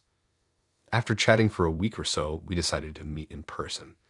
She suggested a cozy little bar in the city that she claimed had the best cocktails. I liked the sound of that, so I agreed to meet her there. The first thing I noticed when I saw her was how beautiful she was in real life. She had long, dark hair, and her green eyes stood out under the dim lights of the bar. She was dressed casually in a way that made her seem approachable yet effortlessly stylish. Our conversation flowed naturally. She was easy to talk to, and we both shared a love for traveling, music, and trying new things. After a few drinks, though, her questions started to get a little strange. She began asking very personal questions. Things like where I saw myself in 5 years, what my childhood was like, and how I felt about my exes. I brushed it off at first, thinking she was just curious, but there was something off about the way she asked. It felt like she was digging deeper than usual, almost as if she was trying to get to the core of who I was. The next few days, things started to get weirder. Nayli would text me out of the blue, asking very odd, cryptic questions. Things like, "Do you believe in fate?" Or "What's the worst thing you've ever done?" At first, I just thought she was a little quirky, but I couldn't shake the feeling that she was looking for something specific in my answers. She seemed to be testing me somehow.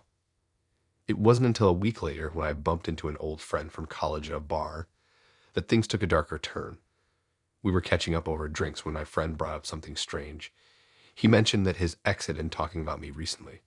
At first, I didn't think much of it, but when I pressed him for more details, he said that my ex was now seeing a private investigator who had been spying on me. I laughed it off, thinking it was some sort of weird joke, but when he mentioned the name of the investigator, my heart stopped. It was Natalie. Apparently, my ex had hired Natalie to follow me around and gather information about my new relationships.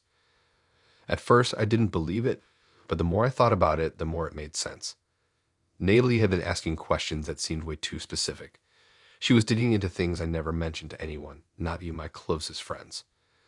The more I pieced it together, the more I realized I'd been living in a nightmare I hadn't seen coming. I immediately confronted Natalie, though I already knew the answer. I wasn't sure what I was expecting, maybe some sort of denial or excuse, but instead she admitted it.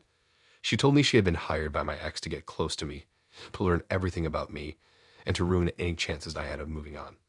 It was sickening the way she spoke about it so casually, as though it was all just a job to her. It was clear now that everything, every single thing about our relationship, had been a lie. She wasn't interested in me. She wasn't even interested in getting to know me. She had been paid to spy on me and report back to my ex, hoping to sabotage my life in the process. I was in shock. I didn't even know how to react at first. I felt betrayed, but I also felt stupid. How had I let myself fall for this? How had I not seen the signs? The more I thought about it, the more disgusted I became. All the things I thought were just quirky personality traits turned out to be nothing more than calculated moves to get me to open up and give her the information she needed. When I ended things with her, she didn't seem bothered at all. It was like she knew it was coming, like it didn't matter to her at all. She wasn't emotionally invested. She was just doing her job. And once it was over, she was done with me. I ended up blocking her on everything and tried to move on from the whole mess. But the worst part, I still didn't know what she'd told my ex. I didn't know how much damage had been done, how much of my life she had exposed. It left me with this lingering feeling of paranoia every time I went on a date, every time I met someone new. Was I being watched again? Was someone else coming after me for the same reasons? I'll never get over how easily I was manipulated by someone who pretended to be so kind and genuine. I learned the hard way that not everyone on Tinder is who they say they are, and some people have ulterior motives that go beyond just dating. Now, I'm much more cautious about who I trust. I know there's a lot more to a person than just what they post online. But at that moment, I didn't know what to think. I didn't even know if I was still being watched.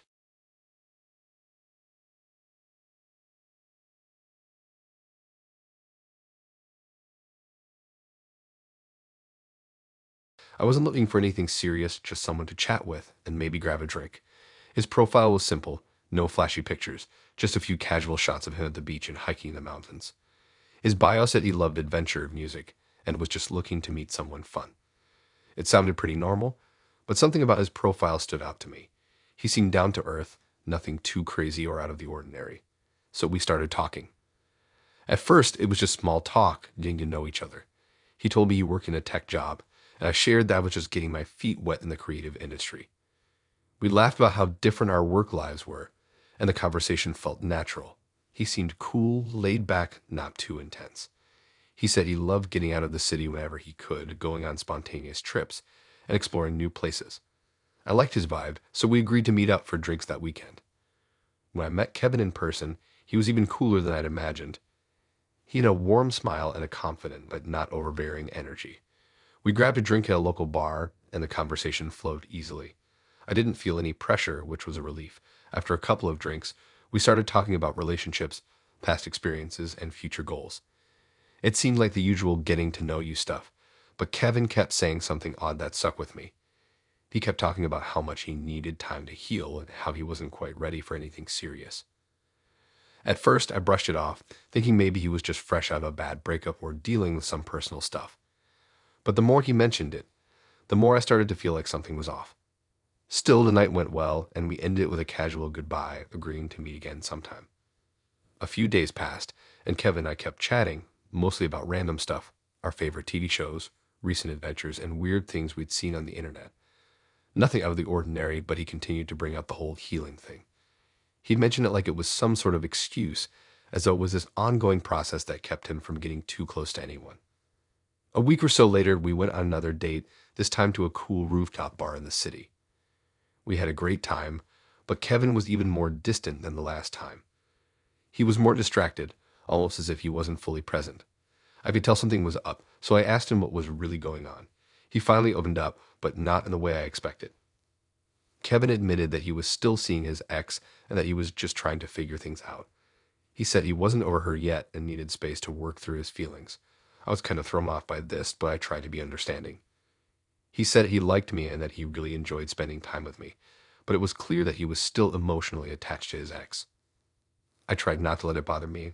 I mean, it's not like we were in a committed relationship or anything, but over the next few days, I started noticing little things that didn't sit right with me. Kevin would cancel plans last minute or show up late, always with some excuse about how he had to talk to her or needed more time to figure things out. It started to feel like I was just a filler, a distraction while he was trying to get back with his ex. But the breaking point came one evening when Kevin and I were hanging out at his apartment, and he dropped a bombshell. He admitted that he wasn't just trying to figure things out for himself. He was using me as a pawn to make his ex jealous. He told me that he would constantly talk about me in front of her, make her believe he was moving on just to get a reaction. He said that if he could make her jealous enough, she'd come running back to him. He was playing me and didn't even care. I couldn't believe what I was hearing. I felt like an idiot.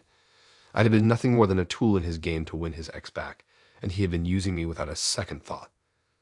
I asked him why he didn't just break up with her if he was really that over her.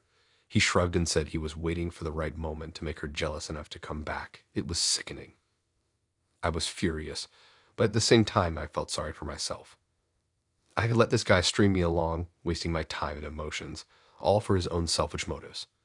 What made it worse was how manipulative he had been. He had been so convincing, so smooth in his words, that I genuinely thought he was just going through a rough patch. But in reality, I had just been a distraction for him, a way to play a game with his ex. I told Kevin that I couldn't be a part of the drama anymore and that we were done. He tried to apologize, saying that he didn't mean to hurt me, but the damage was already done. I walked out of his apartment that night feeling a mix of anger and disbelief. I couldn't believe how easily I had been manipulated into playing a role I never signed up for.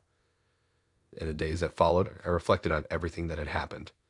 I realized that Kevin had used my feelings as a weapon in his attempt to manipulate his ex, and I was just another casualty in his messed up plan.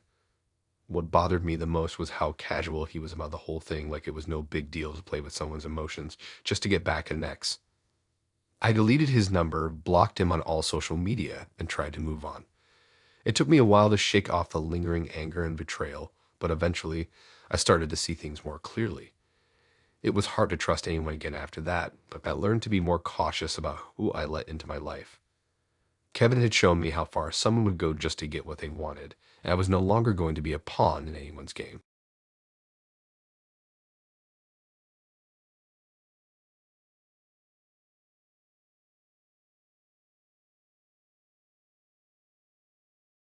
I matched with Kevin on Tinder one evening after a pretty rough week.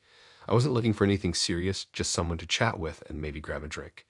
His profile was simple, no flashy pictures, just a few casual shots of him at the beach and hiking the mountains. His bio said he loved adventure, music, and was just looking to meet someone fun. It sounded pretty normal, but something about his profile stood out to me. He seemed down to earth, nothing too crazy or out of the ordinary. So we started talking. At first, it was just small talk, getting to know each other. He told me he worked in a tech job, and I shared that I was just getting my feet wet in the creative industry.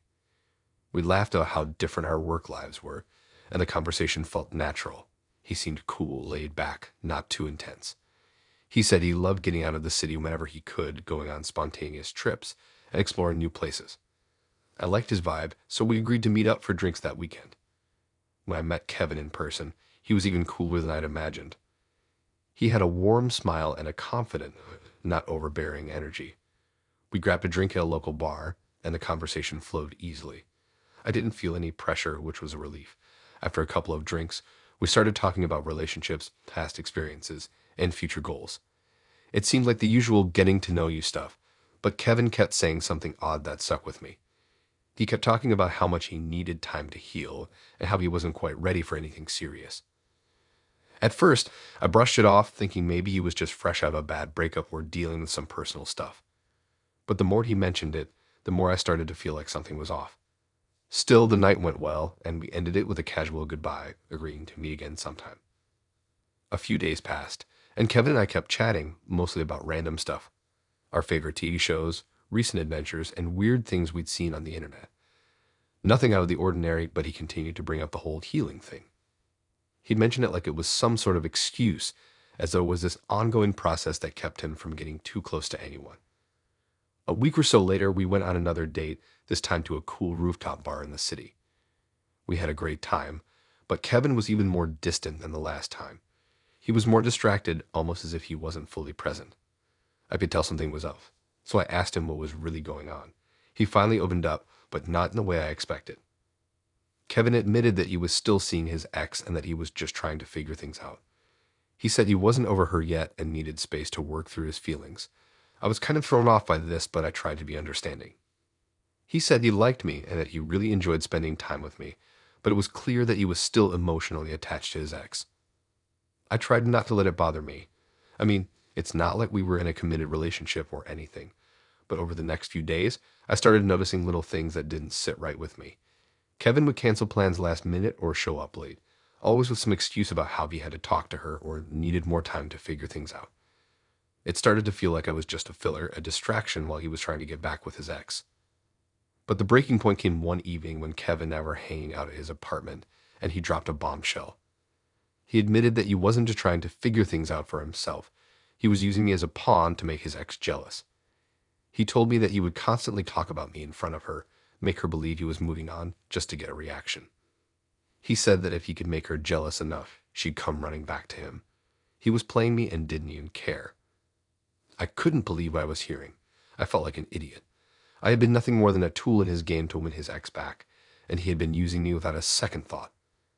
I asked him why he didn't just break up with her if he was really that over her. He shrugged and said he was waiting for the right moment to make her jealous enough to come back. It was sickening. I was furious, but at the same time, I felt sorry for myself. I had let this guy string me along, wasting my time and emotions, all for his own selfish motives. What made it worse was how manipulative he had been. He had been so convincing, so smooth in his words, that I genuinely thought he was just going through a rough patch. But in reality, I had just been a distraction for him, a way to play a game with his ex. I told Kevin that I couldn't be a part of his drama anymore and that we were done. He tried to apologize, saying that he didn't mean to hurt me, but the damage was already done. I walked out of his apartment that night feeling a mix of anger and disbelief. I couldn't believe how easily I had been manipulated into playing a role I never signed up for. In the days that followed, I reflected on everything that had happened. I realized that Kevin had used my feelings as a weapon in his attempt to manipulate his ex. I was just another casualty in his messed up plan. What bothered me the most was how casual he was about the whole thing, like it was no big deal to play with someone's emotions just to get back at an ex. I deleted his number, blocked him on all social media, and tried to move on. It took me a while to shake off the lingering anger and betrayal, but eventually, I started to see things more clearly. It was hard to trust anyone again after that, but I learned to be more cautious about who I let into my life. Kevin had shown me how far someone would go just to get what they wanted. I was no longer going to be a pawn in anyone's game.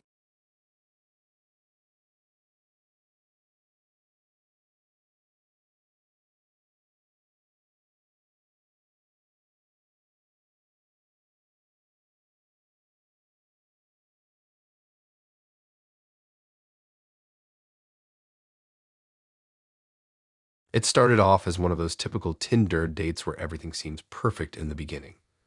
Laura was absolutely gorgeous, gorgeous in a way that wasn't just skin deep. She had this confidence about her, a kind of presence that made everyone in the room take notice when she walked in. When we started chatting on Tinder, I thought she was just another one of those pretty girls with a good sense of humor. But as we talked more, I realized there was something about her that stood out.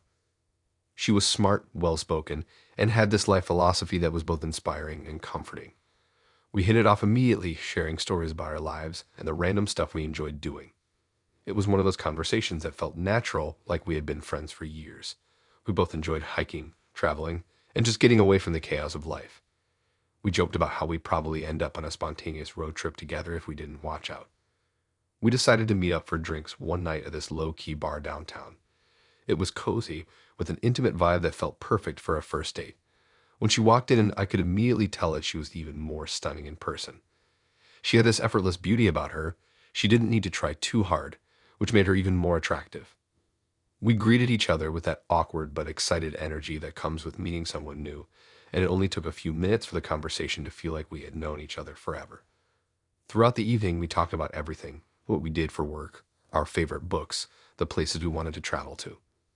Laura shared that she was a businesswoman, successful in her own right, and was always looking for new opportunities. She had that kind of aura where you just knew she was going places. Honestly, I was impressed, but I didn't feel intimidated by her. I was genuinely enjoying getting to know her. But then the conversation took a weird turn. Laura started asking me a lot of questions about my life: what I did for a living, how much money I made, what kind of lifestyle I had. It didn't seem out of place at first. After all, it was a date, and I understood the curiosity about someone's background. But the more she asked, the more I started feeling like something wasn't right. It was as if she was dissecting my life, looking for something specific. I tried to brush it off and kept the conversation going, but it didn't take long before she dropped a bombshell.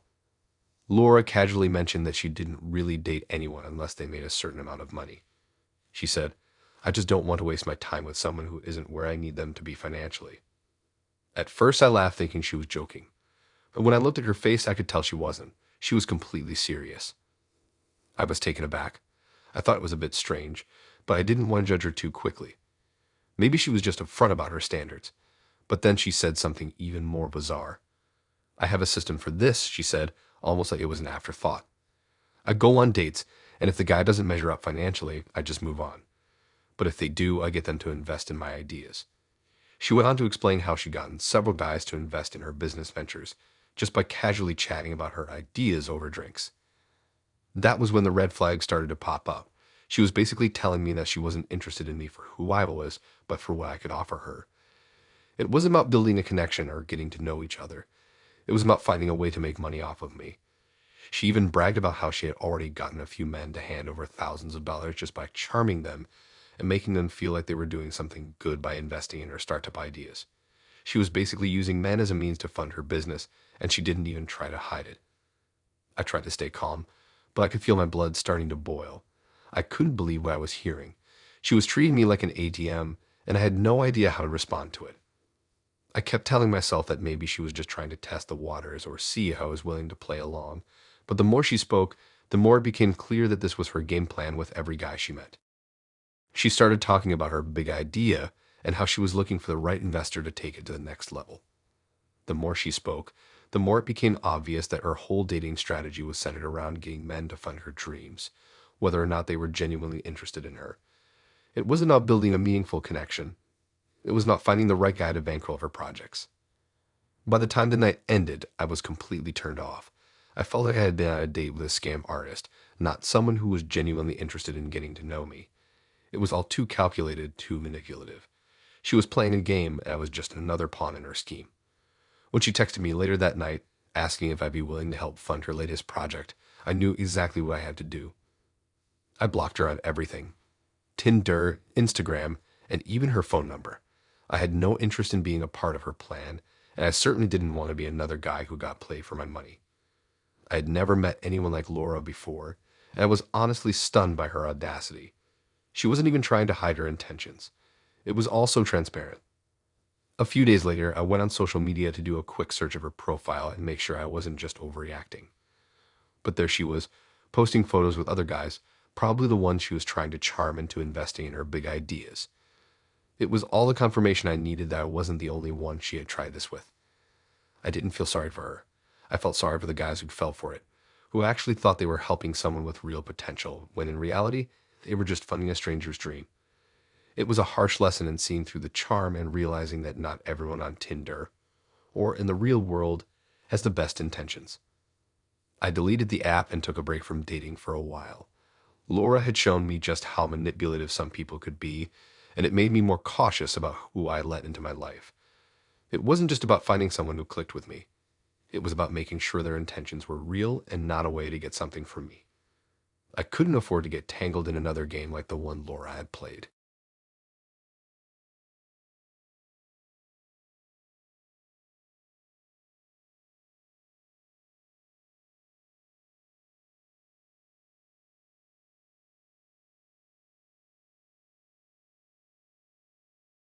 There was this stretch of time where everything in my life just felt off.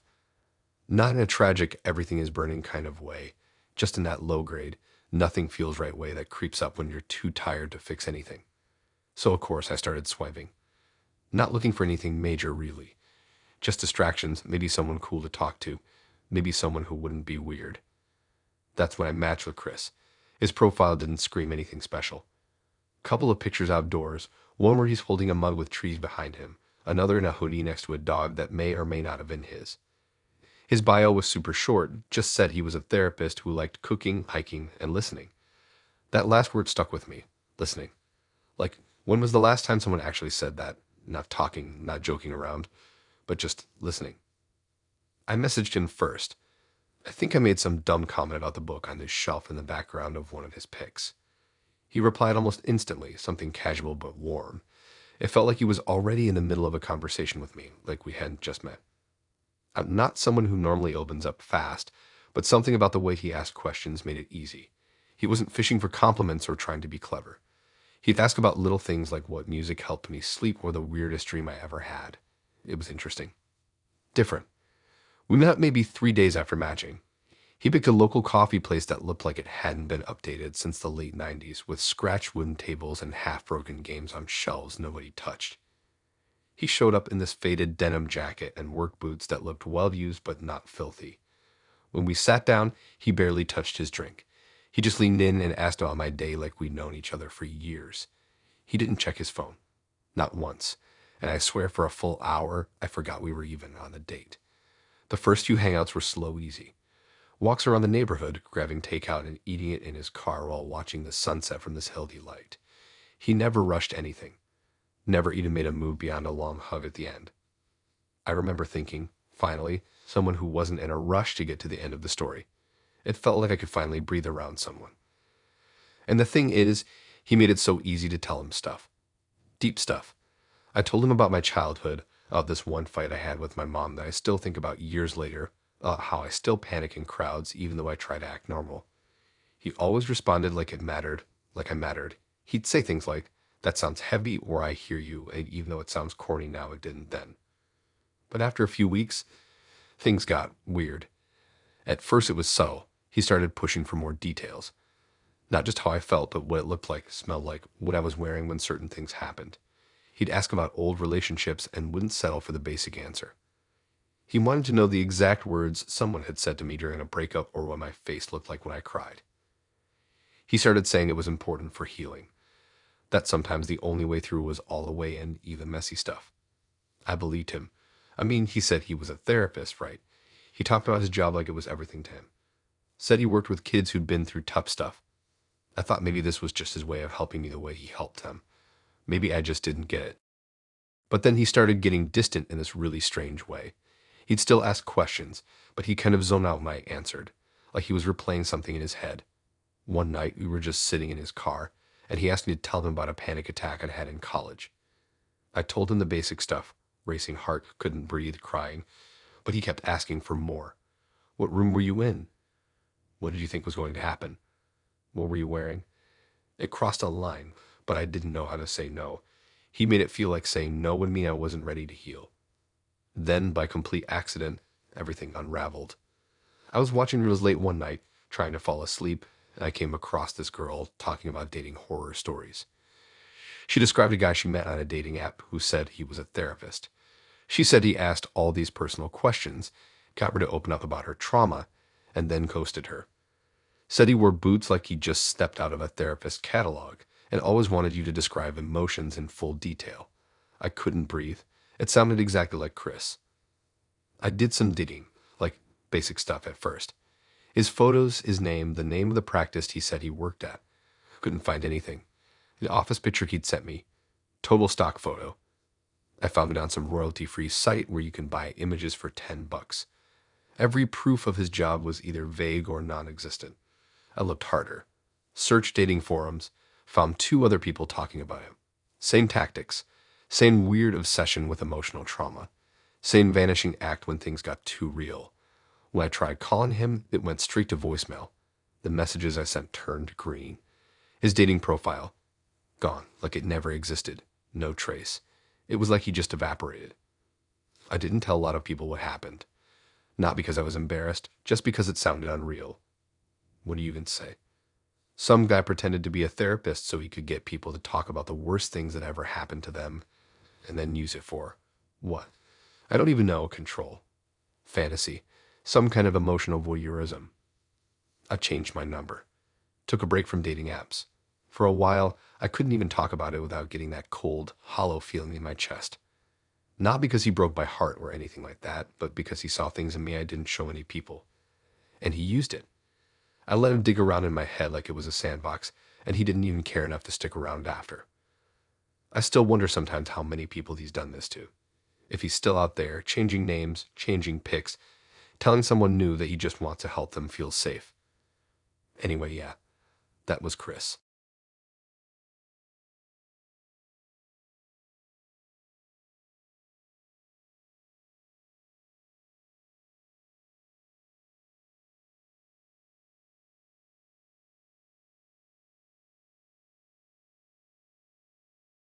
I didn't even want to go on the date.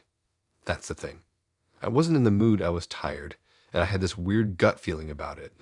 But I already said yes, and she seemed cool enough over messages. Her name was Maria. Her profile looked like someone pulled it out of a travel blog. Beaches, rooftop bars, sunsets, those candid lass in fancy outfits. She'd have one of those contagious smiles and this wild energy, at least online. She talked fast, sent voice notes instead of text sometimes, and seemed like she was always on the go. Something about that pulled me in. I don't really remember matching with her, just that she started the convo with a random question about my worst haircut, and we just kept talking from there. We met at this little wine bar downtown that I'd never been to before. It had candles everywhere and low music and tiny tables that made you feel like everyone was listening. She walked in wearing this burnt orange jacket and ankle boots and owned the whole damn room. I remember thinking I was out of my league. Like, no way this girl needed to be on an app. She had this way of talking where she'd throw her head back when she laughed and tell stories like she'd rehearsed them, but somehow made it seem like it was all off the cuff. I don't even remember what I said that night, just that she made me feel like I was the most interesting person in the world. Everything moved fast. She'd text me all the time, send selfies from the gym or a brunch spot or her bedroom, always looking perfect. She called me Bayou by like day 3. Wanted to see me constantly. It was kind of nice, honestly. I'd been in this boring routine for months, and suddenly here's this girl who's pulling me out of it, making plans, dragging me a place I wouldn't normally go. And she paid attention, like she remembered small things I said and would bring them up later like it mattered. The first time she asked to borrow money was barely anything. We were at the Scoot Truck Festival, and she forgot her wallet. I paid no big deal. Maybe $40. She Venmoed me back later that night. Then a week later, her card got flagged when we were at a bookstore. Another 20. Again, paid back. I didn't think twice. It didn't feel sketchy at first. People forget wallets. Banks mess up. It happens. But the asks didn't stop. It just got smaller and more frequent. Like she'd need a little gas money or just 20 till Friday, because her client hadn't paid her yet. She was always in between freelance gigs. She'd show me emails from fake people that I now know weren't real. She had this way of making you feel bad for her, like she was hustling so hard and just needed a little help to stay on her feet. And when she talked about her plans, this clothing line she was starting, the trip she wanted to take, the content she wanted to create, it sounded so legit. I bought into it. I wanted to be supportive. I kept telling myself, it's not that much. She was good for it. We didn't really have normal dates anymore. We just hung out. I'd order food or she'd come over and complain about her landlord or her flaky friends, or how hard it was being an independent woman in a world that didn't give her enough credit. I listened. I nodded. I covered dinner. She said she hated feeling like she had to ask for help and promised she'd make it up to me once things evened out. It started to shift from there. She got pushier. The amounts got bigger. She needed money for an Airbnb she was getting for a networking event. Then it was a phone bill she couldn't risk getting shut off because everything was on her phone. Then it was groceries and rideshare credit and stuff for her brand. I started to notice that she never actually showed me anything she was working on. No website, no clients, no finished projects. Just ideas, always big and flashy, but somehow just out of reach until she had just a little more support. I started to feel like a walking ATM. I'd ask about the money and she'd change the subject or get upset. Not loud angry, just that kind of quiet, guilt-tripping way where she'd say she couldn't believe I didn't trust her after everything we'd been through. She made it sound like I was being petty or transactional, like love meant helping someone out when they needed it. I started pulling back, not just from the money stuff, but from her in general, and she noticed. She texted less, started taking longer to respond. One night, she said she was reassessing everything and needed space. I didn't hear from her for a week. Then one night, I saw a reel on someone else's story. It was Maria. Different guy, same energy. Laughing at a rooftop party, tagging some brand I'd never heard of, looking like nothing in the world could touch her. I didn't even know who posted it. It wasn't her account. Just some repost from a tagged video, but it felt like a punch. I looked up her name on Reddit just out of curiosity, and I found it. Not just once. A bunch of posts from guys who described the exact same thing. Same excuses, same amounts, same disappearing act. One of them even said she ghosted him after he gave her money to pay off a credit card. Another said she blocked him the day after he sent her $150 for groceries. It was all the same script. I didn't even try to call her. I already knew she was gone. Not just from my life, but from the app, from the number she used, from everything. She'd done this before, probably dozens of times. She'd pop up, charm someone, drain them just enough that they didn't even realize it was a scam until it was over. It wasn't like she cleaned out anyone's savings. She wasn't greedy. She was calculated. Take just enough to stay off the radar. Just enough that most people wouldn't report her, wouldn't even talk about it. I don't even know if Maria was her real name. I think about that sometimes, whether she just made it all up. The energy, the dreams, the smile that made you forget what planet you were on. She knew what she was doing. She knew exactly what buttons to push. I don't even think she saw me as a person, just a wallet with feelings. Anyway, she's probably out there right now, telling someone else about her clothing line while sipping champagne they paid for.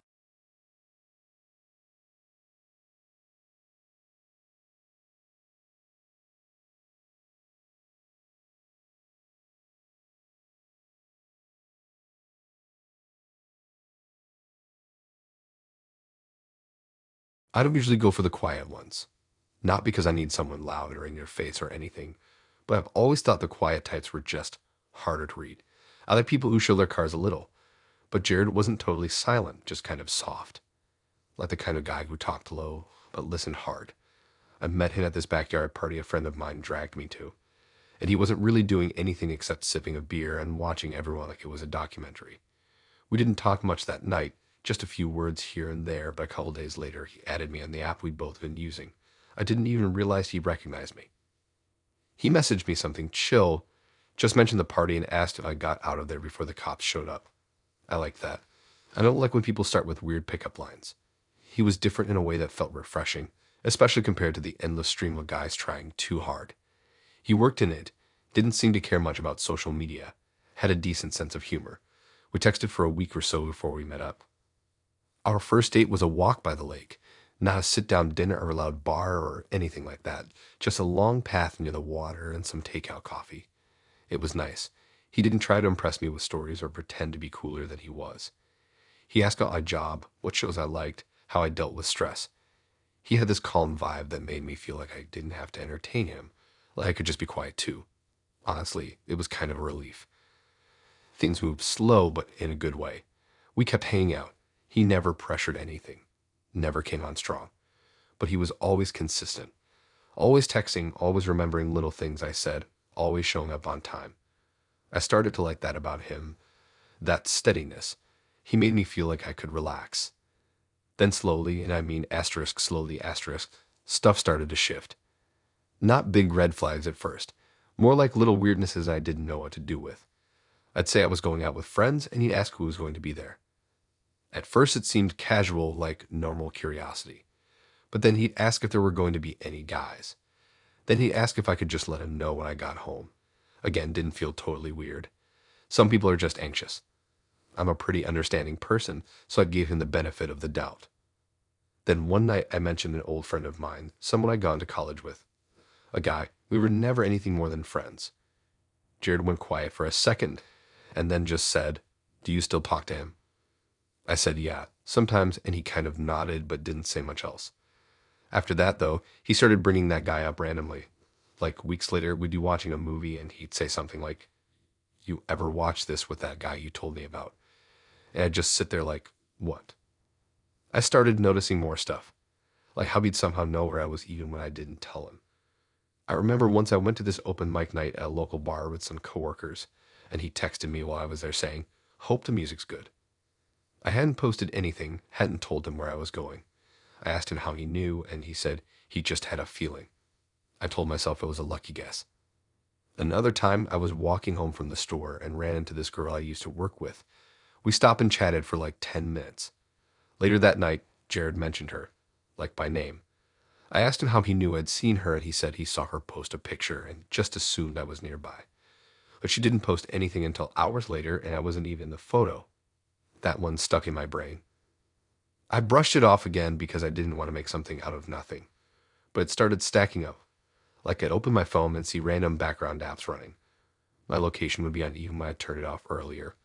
I'd get weird texts from numbers I didn't know asking where I was, and when I'd say wrong number, they'd go silent. I couldn't prove anything, but it all fell off. One night, I couldn't sleep and decided to scroll through my social accounts. I don't usually care much about who views my stories, but this time I checked. Jared had viewed all of them within a minute of posting. Not just that night, but every night. Like he was sitting there waiting. I went through my privacy settings and realized he had access to everything. I mean, everything. He'd been reacting to stuff I didn't even realize was public. That's when I started digging. I checked my phone's app permissions and found some weird tracking app I didn't remember installing. It wasn't even labeled clearly, just some vague name. I deleted it immediately, but I knew what that meant. Someone had to have installed it, and there was only one person who ever used my phone when I wasn't around. One time I left it charging at his place while I went to take a shower. That was all it would have taken. After that, I didn't really say anything. I just stopped responding. Blocked his number. Locked down all my accounts. Changed passwords. Deleted apps. Got a new phone eventually. I thought he'd disappear quietly, but instead he started emailing me from random accounts. First just asking if I was okay, then saying he was worried, then getting angry, saying he knew where I was and that I was hurting both of us.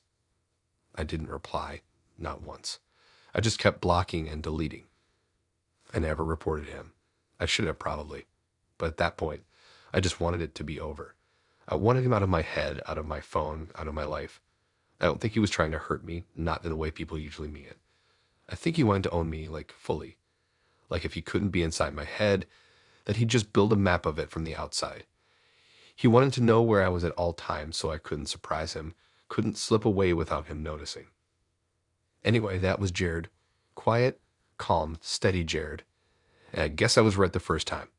The quiet ones are harder to read, but sometimes that's exactly the problem.